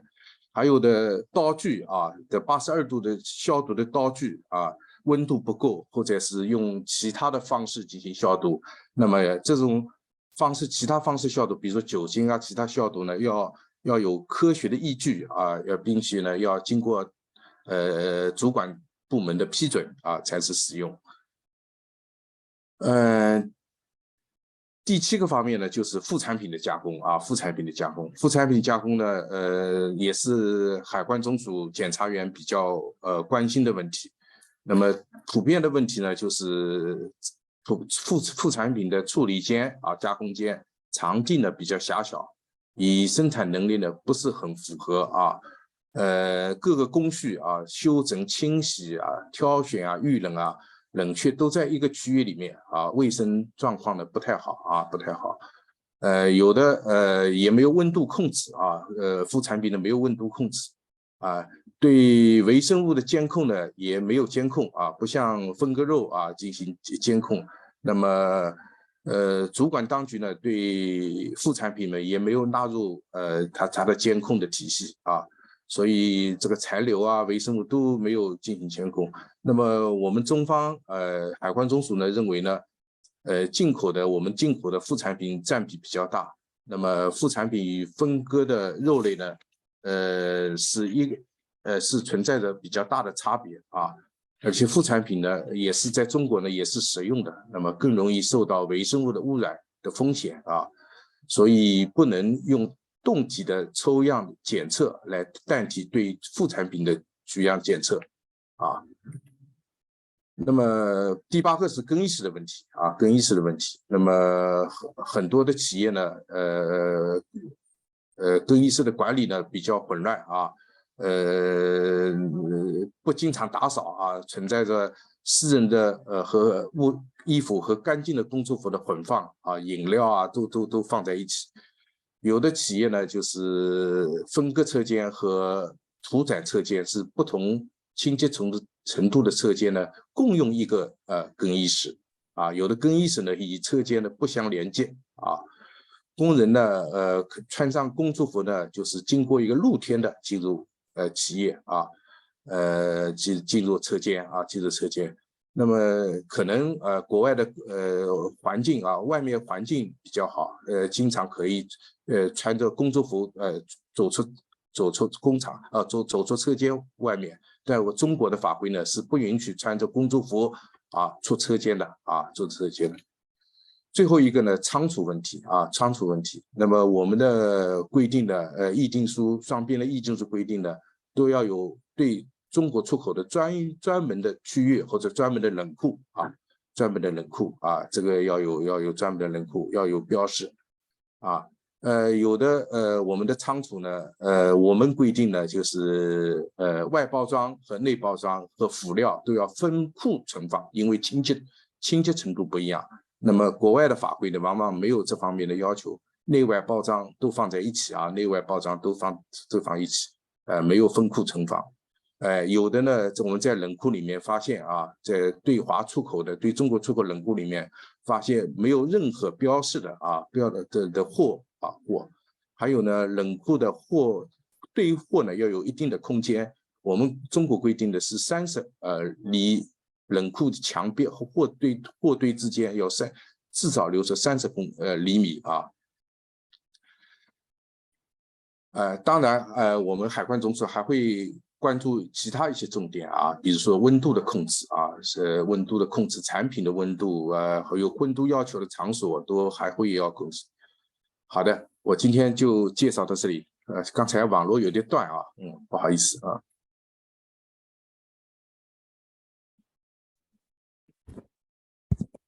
王局你好，非常感谢您精彩的培训和讲解哈。我是来自加拿大驻华大使馆的商务专员张玉。我们在这个会议前也收到了大家的一些问题，我们尤其是其中有一个问题比较典型，可能有非常多的人都咨询到了，也想跟您咨询以及探讨一下哈。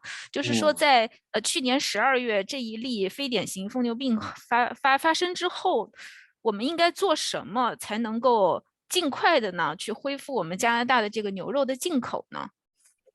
我因为这个问题比较复杂，也比较难回答。那那么按照海关总署的最新的法规，就29号令啊，它第36条是这么规定的，就是实施暂停的或者禁止进口的措施的这些呢，那么如果是出口国主管部门，比如说加拿大 CFRA 已经采取了风险控制的措施，那么海关总署评估符合要求以后可以解除啊，它的法规是这么原则性的，就是评估以后。那么怎么要评估呢？我的个人建议啊，就是加拿大的官方啊 CFRA 要和中方的有关部门呢要沟通啊，要建立沟通的渠道啊。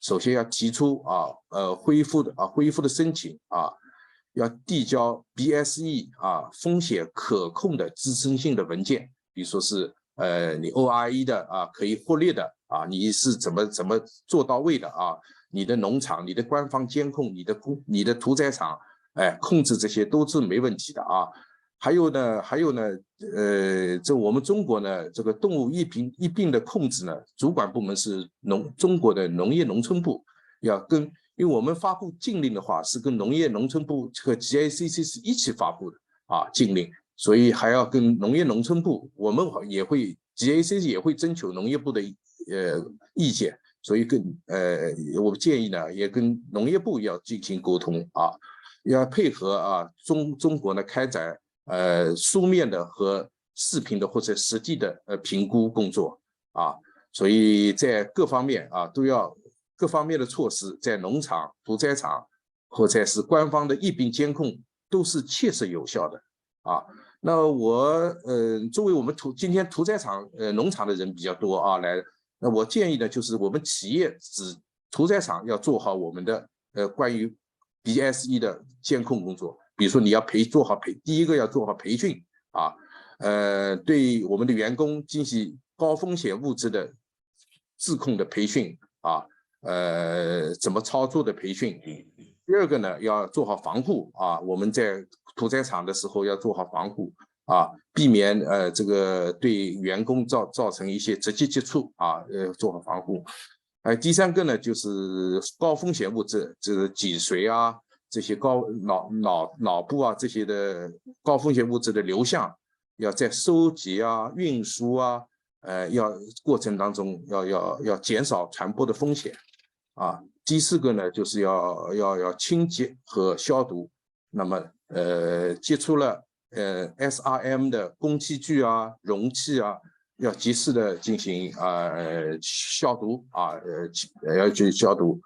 那么第五个呢，就是 SRM 的去除刚才我的视频在 PPT 上也讲了要符合程序还有动物的我们加拿大的规定是30个月龄以下的嘛，你这个30个月龄以上的是怎么控制的？因为月龄大了以后有 BSE 的风险也大，那么动物年龄的鉴别怎么分选的你 SRM 的岗位的设置是怎么样的？每个岗位的具体操作要求是怎么样的这些都要建立好。那么还要建立内部的监控程序你是怎么对这些操作工人进行监控的？我们企业刀具是怎么区分的？是颜色区分还是形状区分还有你去除 SRM 的人员的服装最好是有专门的标识我这个是建议。最后呢，就是一个我觉得是 SRM 的一个处理所有容器的处理在哪里焚烧是你在企业焚烧的，还是到外面去焚烧了这个要做好记录要做好追溯。好的，我就不知道这个回答对不对非常感谢王局。另外，我们还有一些比较普遍的问题就如何能够加快这个肉类进口货柜的整个的一个通关的流程，这个也请您给大家一点指点和引导。好，那个海关的这个通关的速度呢，是中国的对外的一个营商环境的很重要的一个指标之一，和海关总署呢一直在致力减少通关时间，提高通关效率。那么那么抛开这个新冠新冠期间因为有特殊的原因，那么这是国务院下达的，可能会消杀之后会延期一下。如果按照平常的海关的通关的流程呢，是首先接受企业的进口商的申报啊，然后我们海关的审核单证，再下去呢是查验货物，查验货物以后呢，再是监督抽检，就是抽样品，然后呢就是征税，最后是接关放行。那么主要是现在这影响通关这个时间的呢，一个是查验货物，和监督抽查这2个环节，就影响肉类的通关的速度的啊，这样速度的。那么查验呢，我们主要是海关人员呢，就查验我报关单内容和实际的申报的是不是相符，就是货证是不是相符，有没有错报，有没有漏报、瞒报或者伪报的情况啊？还进口是不是合法啊？在海关规定的时间和场所进行查验的啊。那么我们呢会查验的时候会叫进口商或者货代会到场的啊，这个是查验。那么还有呢，就是一个监督抽查了。监督抽查因为一般的货物就通关很快，食品呢会慢一点啊，食品会慢一点。肉类呢会因为抽检的比例会大一点，风险比较高吧，那么可能会慢一点。这个是怎么确定的呢？这个因为海关有一个部门叫做风控中心啊，风控中心呢所有的指令都是他下达的啊，查验的比例或者是抽检的比例都是他下达的，一般的话是5%的左右，但是根据每个国家啊，每个企业或者是不同的品种都会有一个监督抽检的一个要求，不同的要求，但是指令的显示在查验的计算机上面的啊。下达给海关的查验人员，那么就是风控中心做出这个决定的啊。比如说美加地区美国、加拿大的进口的，比如说进口牛肉，可能会这个风控中心呢会下达的对动物激素这个项目，莱克多巴胺会增加抽检的比例啊，或者是80%或者100%和70%有根据风险评估的。这个风产中心下的这个，那么这个比例会下来，那么大概就是这么个情况。那我的建议呢，就是因为很多像加拿大工厂也停了一些工厂，其他工厂因为出现问题也是增加了抽查比例，那么会影响通关速度。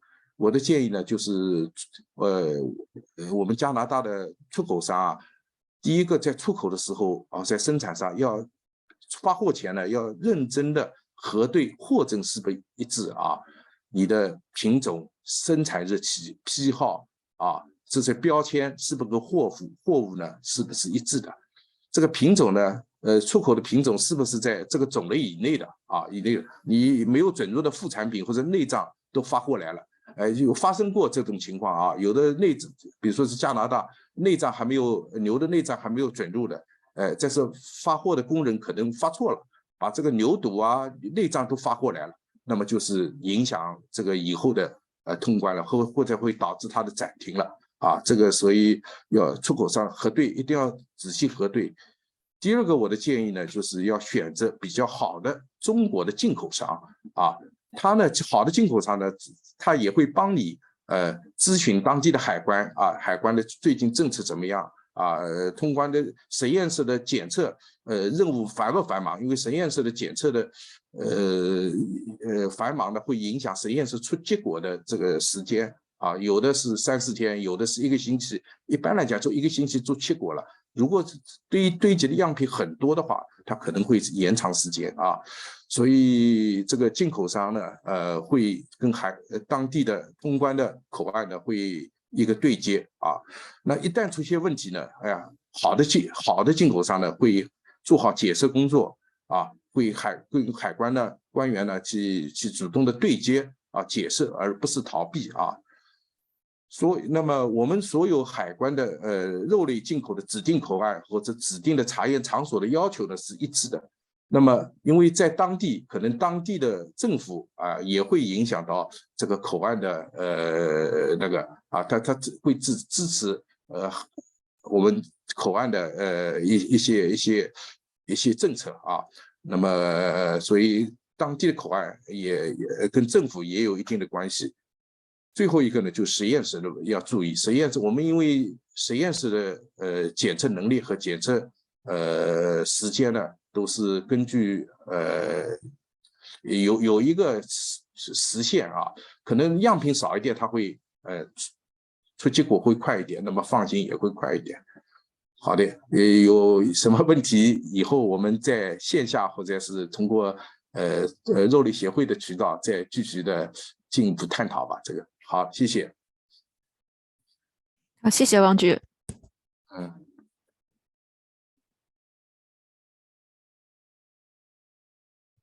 All right. Thank you, Mr. Wong. Coming to the final part of our seminar, we'll call on Canada Pork and Canada Beef International Institute to give a presentation on high quality Canadian red meat. Thank you, Amy. Let me try to put it up.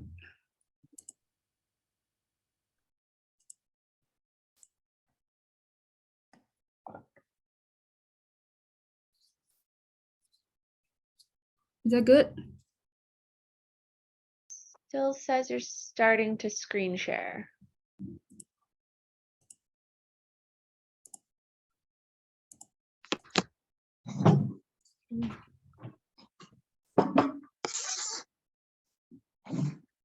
I think it's freezing. Freezing? Yeah. Would you mind start with Canada? Oh, is that? Oh, yeah, there you go.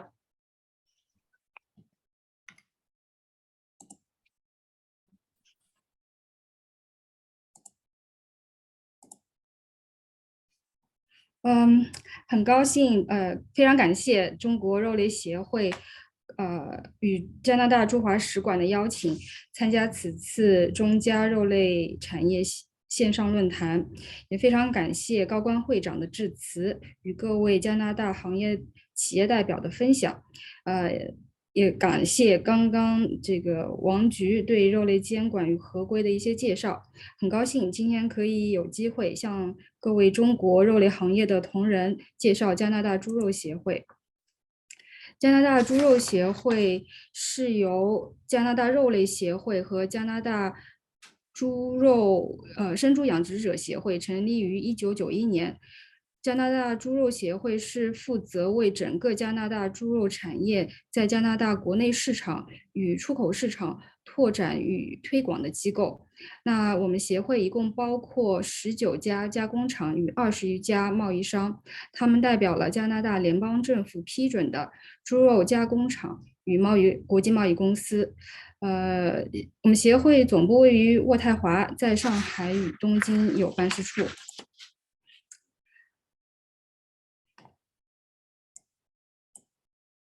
2021年，加拿大猪肉产量总计是228万吨。同时，加拿大也是世界第3的猪肉出口地区，仅次于欧盟地区和美国。那么，在2021年，以重量计算的话，中国是加拿大猪肉出口的第2大出口国。2022年至今，以金额计的话，中国是加拿大猪肉第4大出口国，仅次于美国、日本和墨西哥。同时，在中国的总的猪肉进口中，加拿大是排名第6的来源国。那我们来看一下是什么造就了这个加拿大猪肉的优质的一个之选。加拿大的气候条件与广阔的土地资源为加拿大提供了极佳的生猪生长自然环境。加拿大地广人稀，可耕地面积广阔，拥有清新的空气与干净的水源，与充足的谷物资源，而寒冷的冬季与温和的夏季又提供了一个自然的防虫害环境。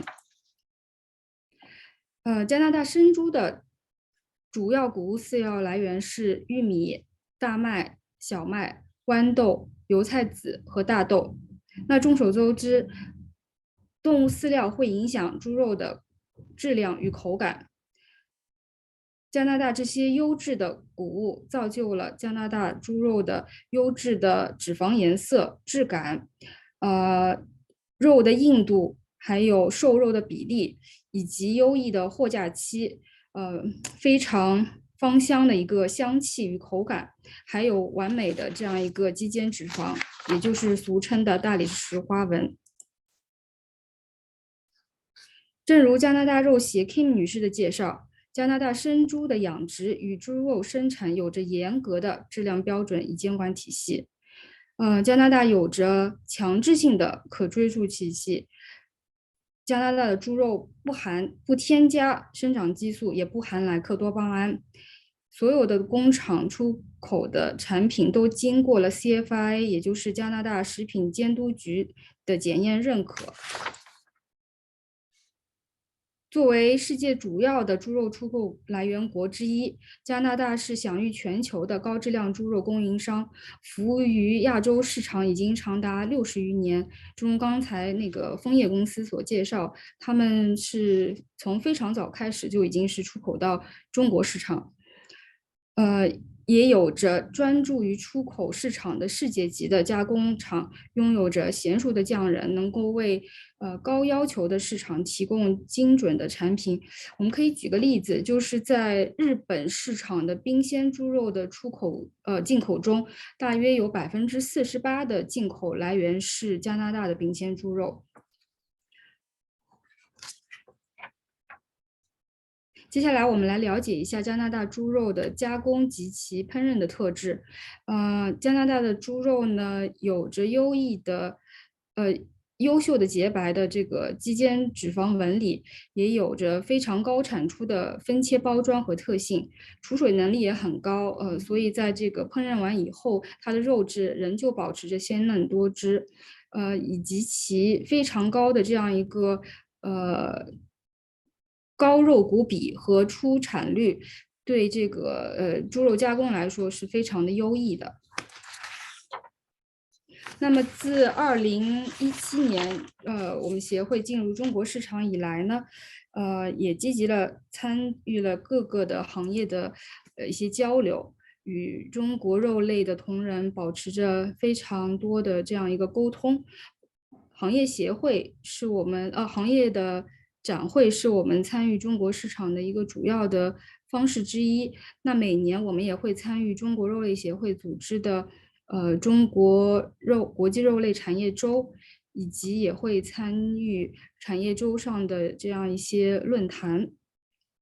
同时，我们也与加拿大驻华使馆以及各地的领馆积极合作，在超市和餐饮领域推广加拿大猪肉。以上就是我们的分享，谢谢。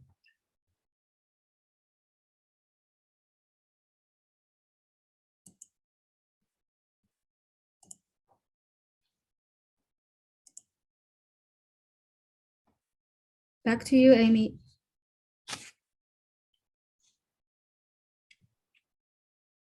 Thank you so much. So now we'll ask Canada Beef International Institute to provide us with presentation.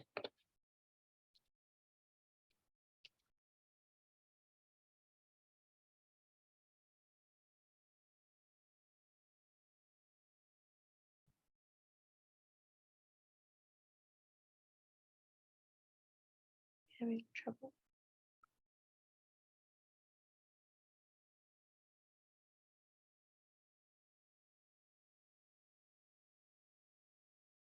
Is Canada Beef there?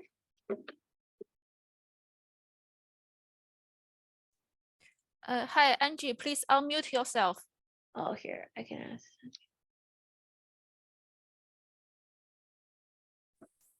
Hello. There we go. Hi, thank you, Amy. 大家好，我是来自加拿大牛肉国际协会的许妍阳，大家也可以叫我 Angie。那么今天呢，非常就是感谢加拿大驻华大使馆中国肉类协会邀请，参与本次的这个会议，也很高兴呢，可以有机会跟大家一起来介绍加拿大牛肉的概况。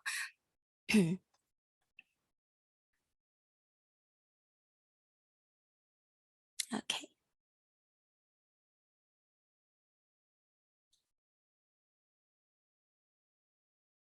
好的，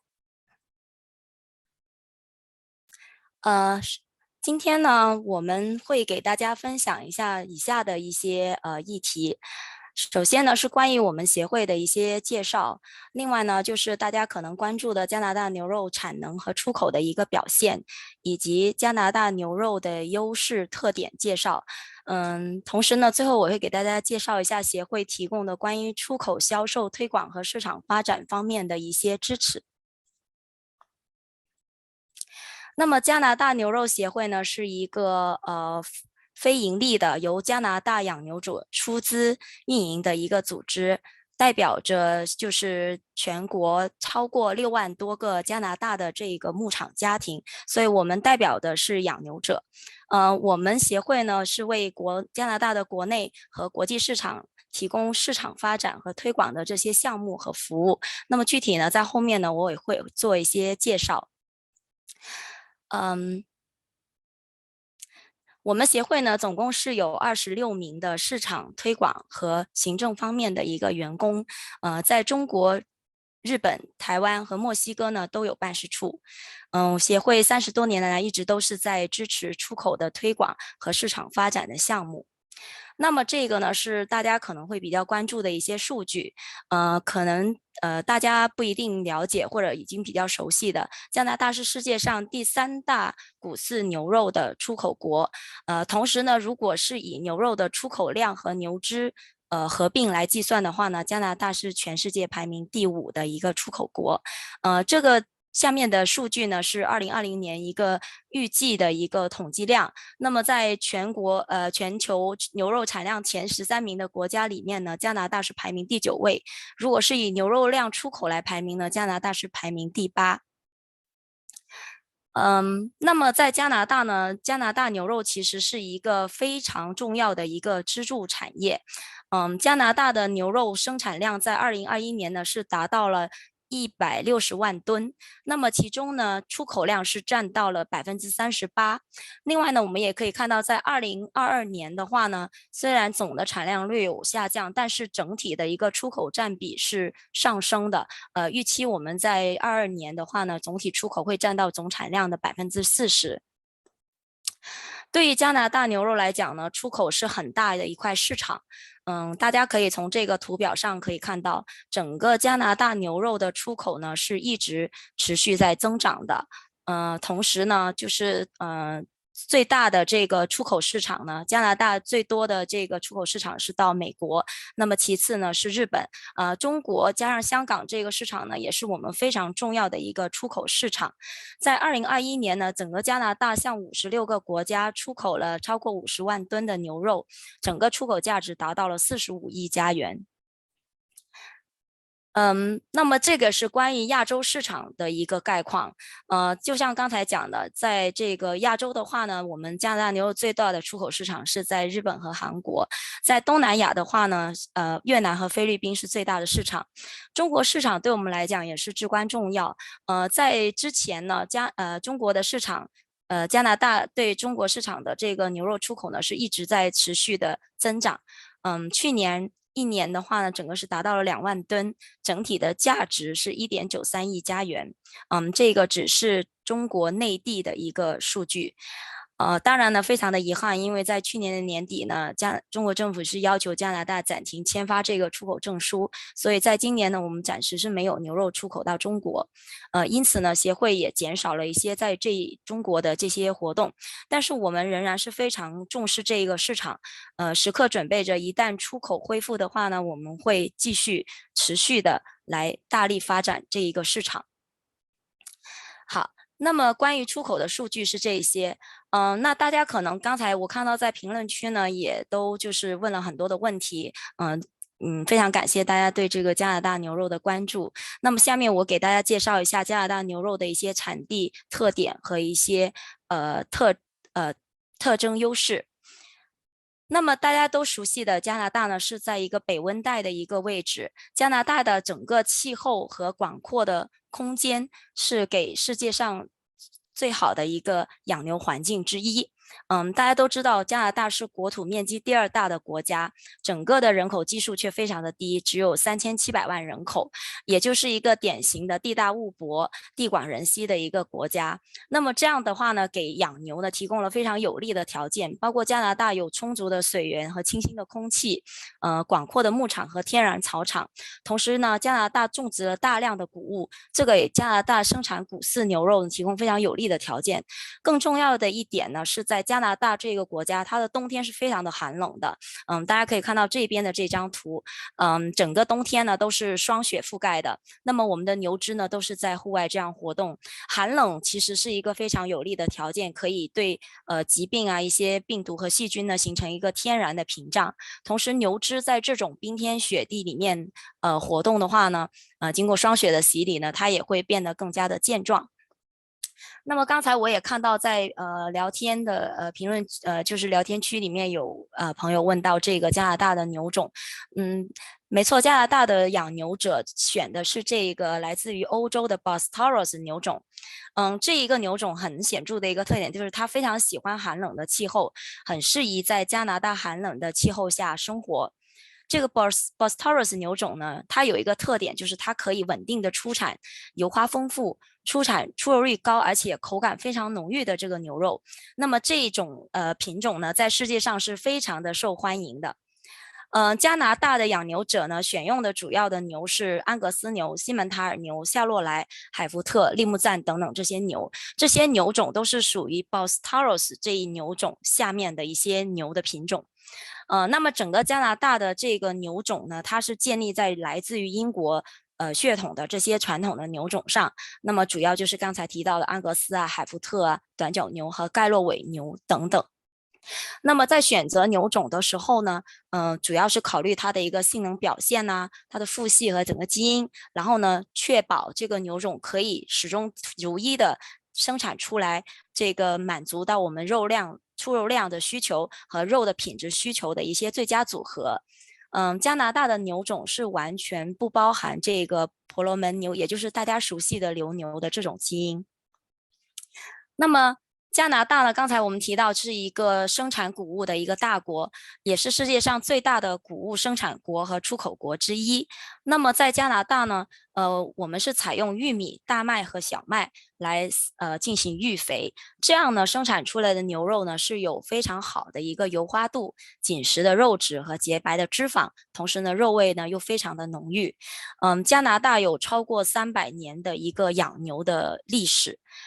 加拿大的这种饲养方式呢，它是可以做到超过85%的牧牛都能够在16到24个月牛龄的时候呢，它就可以达到市场要求的这个最佳重量，也就是可以进行屠宰生产牛肉了。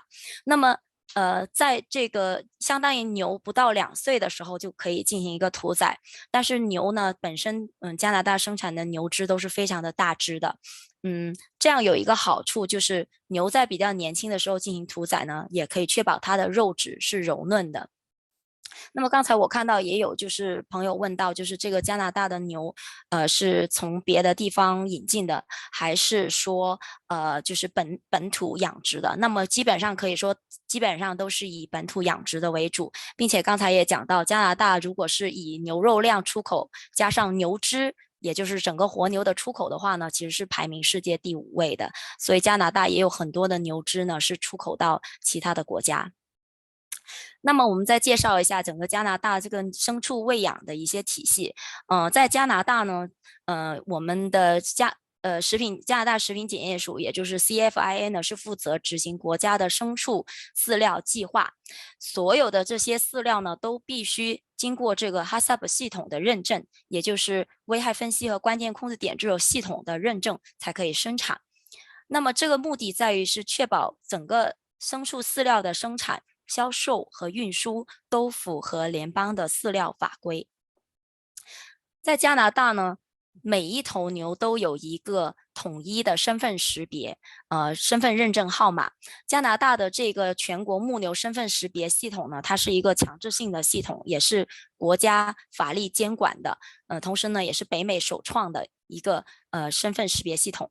所有的动物呢，它在迁离种群之前呢，它都必须要带上这个无线射频耳标。这个耳标它不需要电池，同时呢，不会因为这个气候的变化，比如说寒冷等等啊，停止工作。然后呢，只需要通过一个标枪去扫描就可以读出它的这个号码。那么这个号码呢，是由国家牲畜这个数据库统一分配的，在每一头牛它都有唯一的一个识别号码，相当于每一头牛它都有一个独一的一个身份认证。那么这些标识号呢，都会被保存，直到这个出口或者是进行了土体检验以后呢，才会就是取下来。那么这样呢，也是达到一个可以追溯的目的。加拿大是一个非常重视动物健康的一个国家。那么在根据加拿大的食品与药品条例的规定呢，所有的兽药在用于牧牛产业之前呢，都必须要经过加拿大卫生部的授权。这些兽药呢，目的是在于说生产出健康的动物，这些动物是用来作为食物的。所有的这些动物健康监测呢，都是由牛肉的生产者和牧医共同的兽医共同的进行，它是贯穿整一个生产周期的。那么出口到中国的加拿大牛肉呢，是不含激素和这个瘦肉精。对于动物疾病的监测这一块呢，加拿大也有相关的一个部门负责。加拿大食品检验署下面的疾病监测部门，他们是负责发现和应对可能影响动物健康的这种潜在的新发疾病。同时呢，会有一个由兽医和诊断实验室组成的一个全国性联网的网络来进行支持，并且呢，如果一旦发现新发的动物疾病，还必须要向世界动物卫生组织去汇报。在加拿大呢，可持续生产和动物健康都是养牛者非常关心的课题之一。好的一个牛肉生产呢，来自于健康而且被精心照料的这些动物，目的在于使用尽量少的资源，然后尽量减少对环境的一个影响。在加拿大呢，土质和土壤和水质呢，都是会受到联邦法律和省级法律的监测和保护，确保加拿大的牛肉生产呢是可持续和负责任的。所以呢，在加拿大的牧牛者呢，他们的意识里面都是非常重视这个环境的保护和关注动物的健康。那么众所周知，加拿大食品呢是世界上最安全的食品之一。那么通过行业、政府和市场需求之间的一个紧密合作呢，加拿大牛肉行业致力于持续加强食品安全保障体系。那么 HACCP 食品安全体系认证呢，在所有的联邦检查的肉类加工企业中呢，都是强制性的。也就是在加拿大，如果一个工厂它要生产这个牛肉、加工牛肉，不管它是销售到加拿大的本土或者出口到海外，它首先必须要通过一个 HACCP 的这个食品体系认证，这个认证也是必须经过 CFIA 认可，然后它才可以去进行生产和运营。加拿大食品检验署呢，它主要是负责人道的处理和宰杀牲畜的这些措施来执行。在加拿大呢，包括像动物的运输、动物的致婚，它都有相应的法规和条例要求，必须进行一些人道的处理。同时呢，对动物和肉类进行检验。那么在食品加工厂里面呢，都有加拿大食品检验署的工作人员会驻点，有一些关键的部位是由加拿大食品检验署来检查。同时呢，他还负责食品安全和营养质量法规的执行，并且呢，对这个人畜共患疾病进行报告。加拿大的牛肉评级也是非常优秀的一个评级体系。加拿大的牛肉评级体系，它是由独立的机构加拿大牛肉评级署，也是 CBGA 来进行的。CBGA 会对每一个评级员进行培训、考核和认证，然后经过认证的评级员呢，到这个工厂里面来对屠体进行评级。评级的话呢，也是采用统一的这个肉质和产量的标准来确定它的一个分级。一般呢会是在屠宰以后的24到48个小时内进行。评级是通过第12根和13根肋骨之间的这个肉眼肌的横截面来进行的。所以在加拿大呢，整个评级体系它是一个全国性的统一的一个行为，而且是由独立的机构来进行。那么评级的标准是怎么样呢？在加拿大最优等级的加拿大牛肉呢，是分为是4个级别，Canada Prime 也就是极佳级，还有 Canada Triple A 就是加拿大3A 级、加拿大2A 级、加拿大 A 级。其中呢，加拿大的极佳级和3A 级，加起来总产量呢大概是75%左右。那么这个呢是按照油花来它的整个分布来进行一个评级，但是呢，除了油花这一个标准进行分级以外呢，对于牛肉的评级呢，也有统一的几个标准。这一个图呢是加拿大、美国、澳洲和日本的一些不同牛肉分级的一个比较。当然，这个只是一个近似的比较，因为可能有些参数或者对比的位置可能会有所不同。那么在加拿大和美国和澳洲呢，他们的油花评级呢都是看这个第12根到第13根肋骨之间的肉眼肌的横截面来评判。但是对于加拿大牛肉来讲呢，除了油花这个标准以外呢，还必须要求是年轻的牛屠体，然后具有良好或者更好的肌肉度，肉色必须是鲜红，肉质要紧实，同时呢，脂肪是雪白，不允许有白色的脂肪。也就是说，任何的一个牛屠体，它必须要满足这些条件以后，然后再根据油花度的分布，比如说是稍多量。比较多还是少量、微量，这样来划分极佳级，3个 A 和2个 A 和1个 A。那么它们除了油花的分布区别差异之外，其他所有的我刚才讲到的这些标准全部是一致的。好，那么我们协会呢，也可以给大家提供一些品牌推广和市场发展方面的一些支持。那么我也希望就是说接下来能够跟我们的各位合作伙伴能有更多的一些交流和合作机会。那么我们的品牌服务推广方面呢，分为两块。第一块呢，就是普遍性的这个加拿大牛肉品牌推广，包括就是由行业主导的考察团、贸易展览和研讨会。像在疫情之前，我们其实每年都会组织大家到加拿大去参观和考察。每年呢，我们也会参加一些大型的一些食品进口食品展。同时呢，也会组织一些研讨会，跟大家做一些交流和分享。另外一块呢，我们也非常重视在终端零售和餐饮的一个推广活动。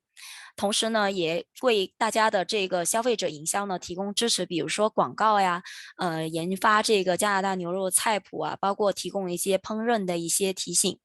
同时呢，我们也会给大家提供教育和培训方面的资源，协助大家更好的来了解加拿大牛肉，运用加拿大牛肉。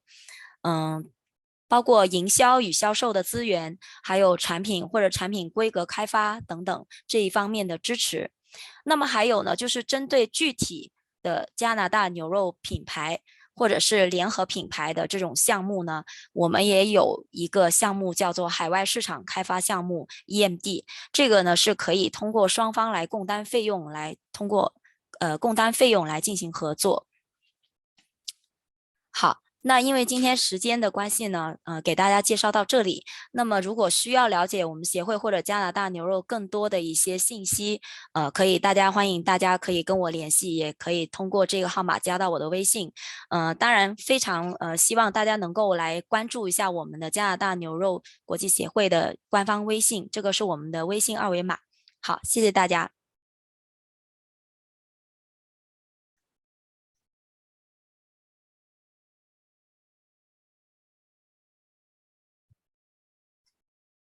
Great, thank you so much, Angie. So the next portion of our program, unfortunately, our colleagues at the Government Alberta are not able to make it today unexpectedly. However, I think Jade has set up a WeChat group that she will put in the chat. So if you did want to get in contact with Alberta, you can scan that code and get in contact with them there. Okay, so moving on, we will now have Mark Flem, the General Manager of High Life China, take the stage.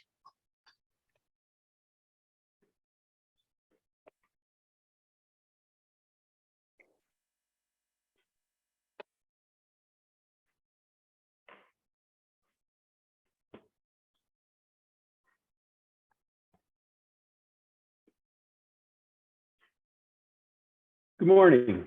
As she said, I'm Mark Flem with High Life China here in Shanghai, and just want to do a brief introduction about High Life and who we are, and hopefully you have some interest in High Life.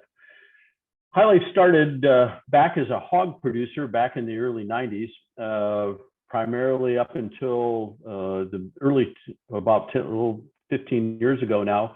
High Life was just in the hog production business. High Life first came to China in 2007, where we partnered up with a Chongqing company, Tianzhou, and did some genetics and hog production there, which we are still doing today. And then in 2008, High Life wanted to become more fully integrated, and they bought their first processing facility in Manitoba, in Neepawa, Manitoba. That was called Spring Hill Farms at the time, and but about the same time we went through a rename and became High Life as a hog producer and processing plant. Then we expanded a little bit into Mexico with a processing plant, a joint venture down there in Avuar in 2016. And then in 2020, we expanded further and bought a processing plant in USA in Windham, Minnesota. Some basic background about our size and what we do. We're the largest Canadian fully integrated pork producer. We're producing about 3.4 million hogs per year. We process most of them, about 3.2 million hogs. We're exporting, primarily an export company.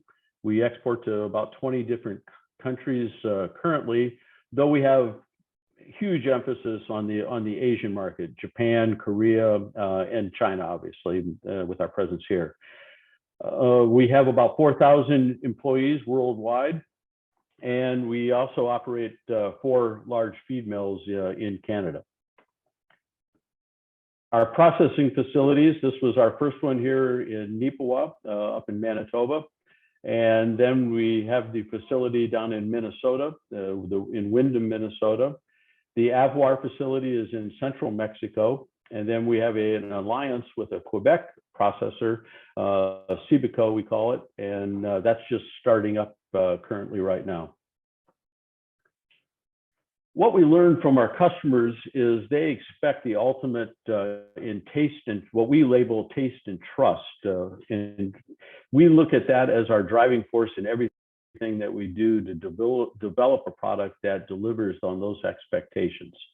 High Life is an imported product that delivers this quality and traceability that our customers expect, and our complete and fully integrated operations is what drives this consistency.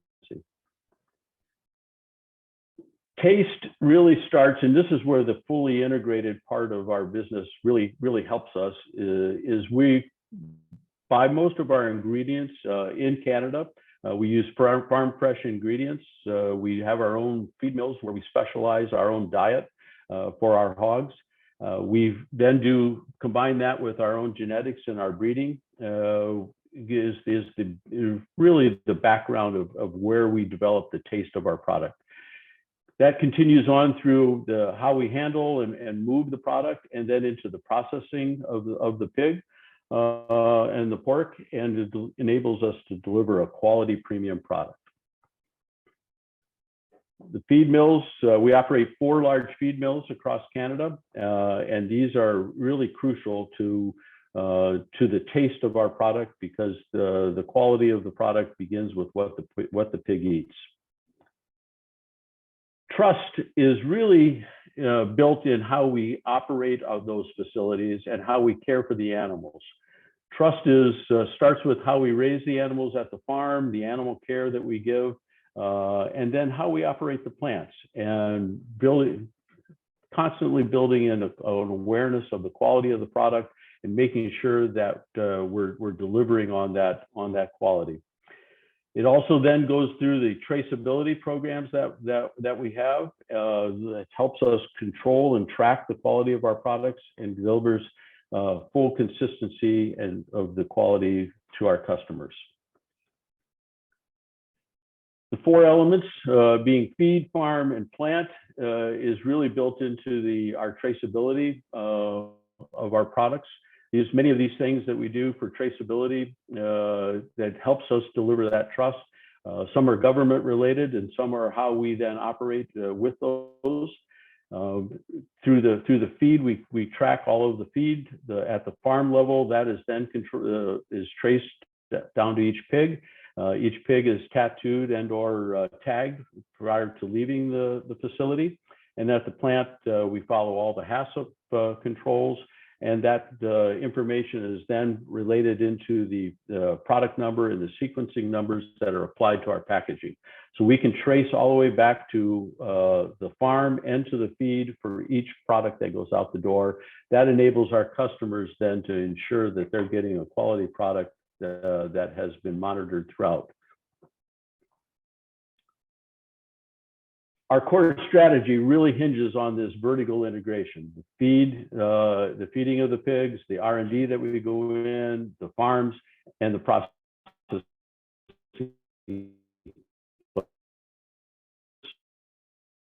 Us to really deliver on quality pork for our customers. Just want to touch a little bit about sustainability and really highlight that it's important for them to be a good corporate citizen and a good community citizen. High Life has long considered itself a sustainable company through our growth and community initiatives and continued focus on environmental conservation and preservation. Following, we've done a few things now that we're quite proud of. We've commissioned a study to do a greenhouse gas inventory of our operations, so that we can start to benchmark our improvements as we move forward. We're developing biodiversity buffer strips around all of our facilities, and this really has helped not only with the environmental areas, but it's also helped with a lot of our water quality. Actively exploring renewable energy initiatives at each of our facilities. And we're also continuous efforts on water saving and lately those efforts are really paying off, and we've been recognized by the Manitoba Association of Watersheds for our efforts. That's just a brief introduction about High Life and who we are, and hopefully we can serve everybody here, and hopefully we can serve China better in the future. Thank you.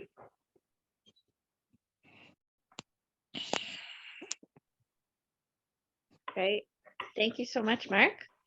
Okay, finally, we have Iris Meng from West Shefford.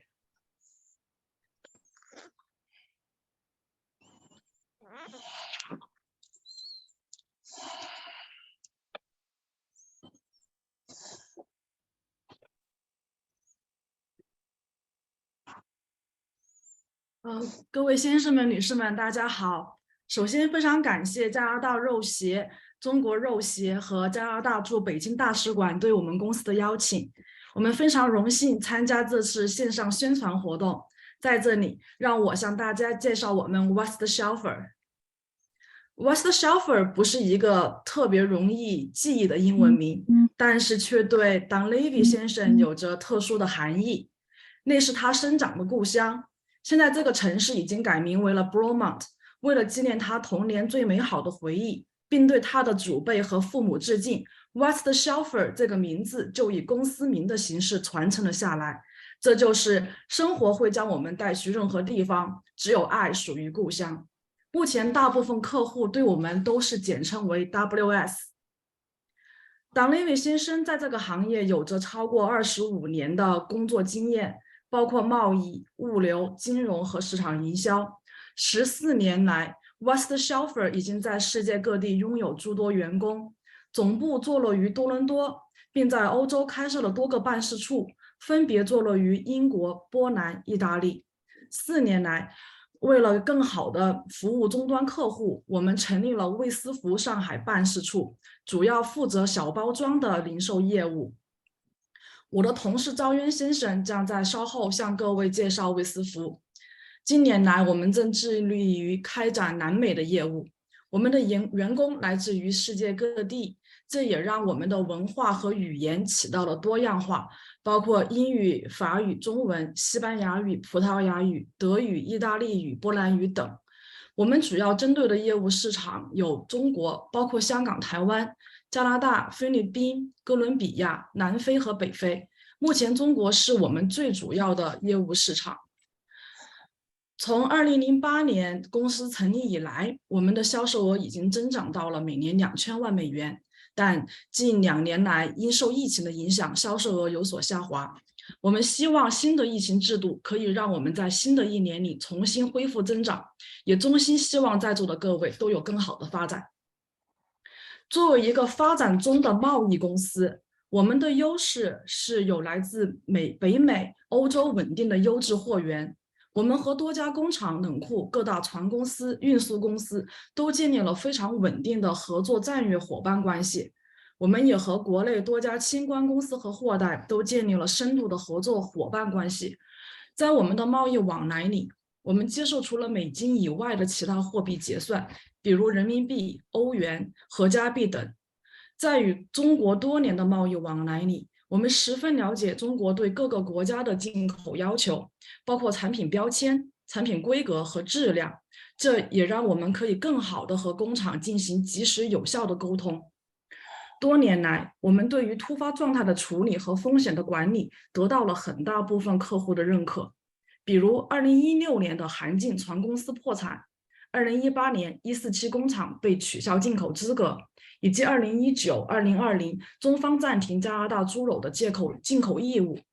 每一次的突发事件，我们的解决方案都让绝大部分客户十分满意。在保证客户利益第一的同时，我们也为合作工厂节省了很多额外开支，包括在最近10场的卫生证书事件里，我们也给所有受到影响的客户进行了全部赔偿。我们公司坚守诚信、责任和担当。在今后的发展中，我们希望可以增加进口的产品，比如蔬菜和水果。我们也希望多开发其他市场，比如越南和墨西哥。当然，我们求贤若渴，希望能吸引更多的人才。对于环境保护的方面，从出口商的角度来说，我们会积极配合各个工厂的要求，比如枫叶，比如奥妙，做好我们应尽的责任。我的同事赵渊先生会从零售和小包装的角度，更好地阐述我们的环保方案。谢谢大家。大家好，我是那个Johnny，可以听得到吗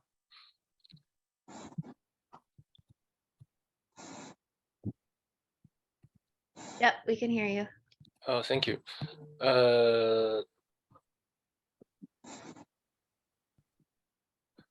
好，那我是Johnny 赵，代表 West Shelf 公司在中国负责零售生意。正如前面我的同事艾瑞斯说，2018年呢 ，West Shelf 在中国设立了子公司，注册了魏师傅品牌。那么我们也是希望不仅仅从贸易端，而且从零售端将加拿大高品质的产品带入中国的市场。那么在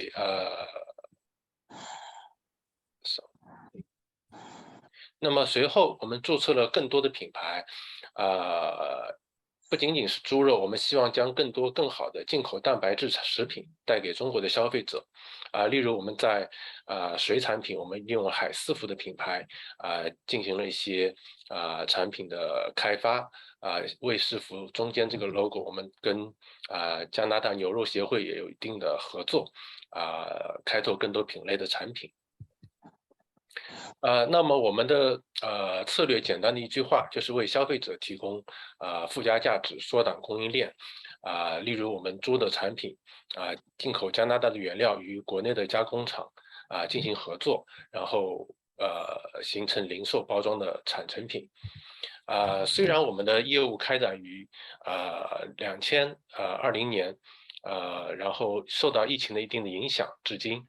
但是我们还是不断的稳步前行。目前我们的合作伙伴包括京东、天猫、拼多多和抖音一些主流的线上的媒体，大家都可以在这些平台找到卫士服的产品。那么我们也是希望从这个贸易零售分销最终成为进口平台、进口咨询服务提供者。希望在为消费者提供高品质食品的时候，让贸易发展具有可持续性。感谢聆听，以上是我的分享。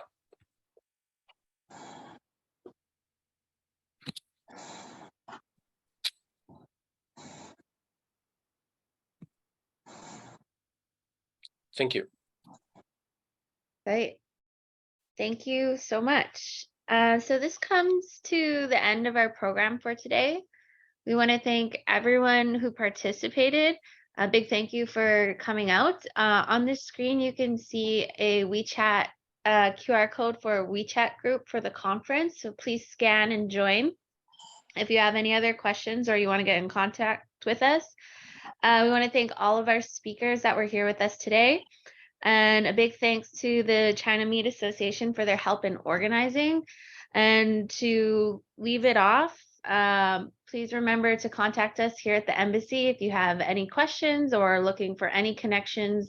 We are always happy to help. So please feel free to reach out. And again, a big thank you to everyone.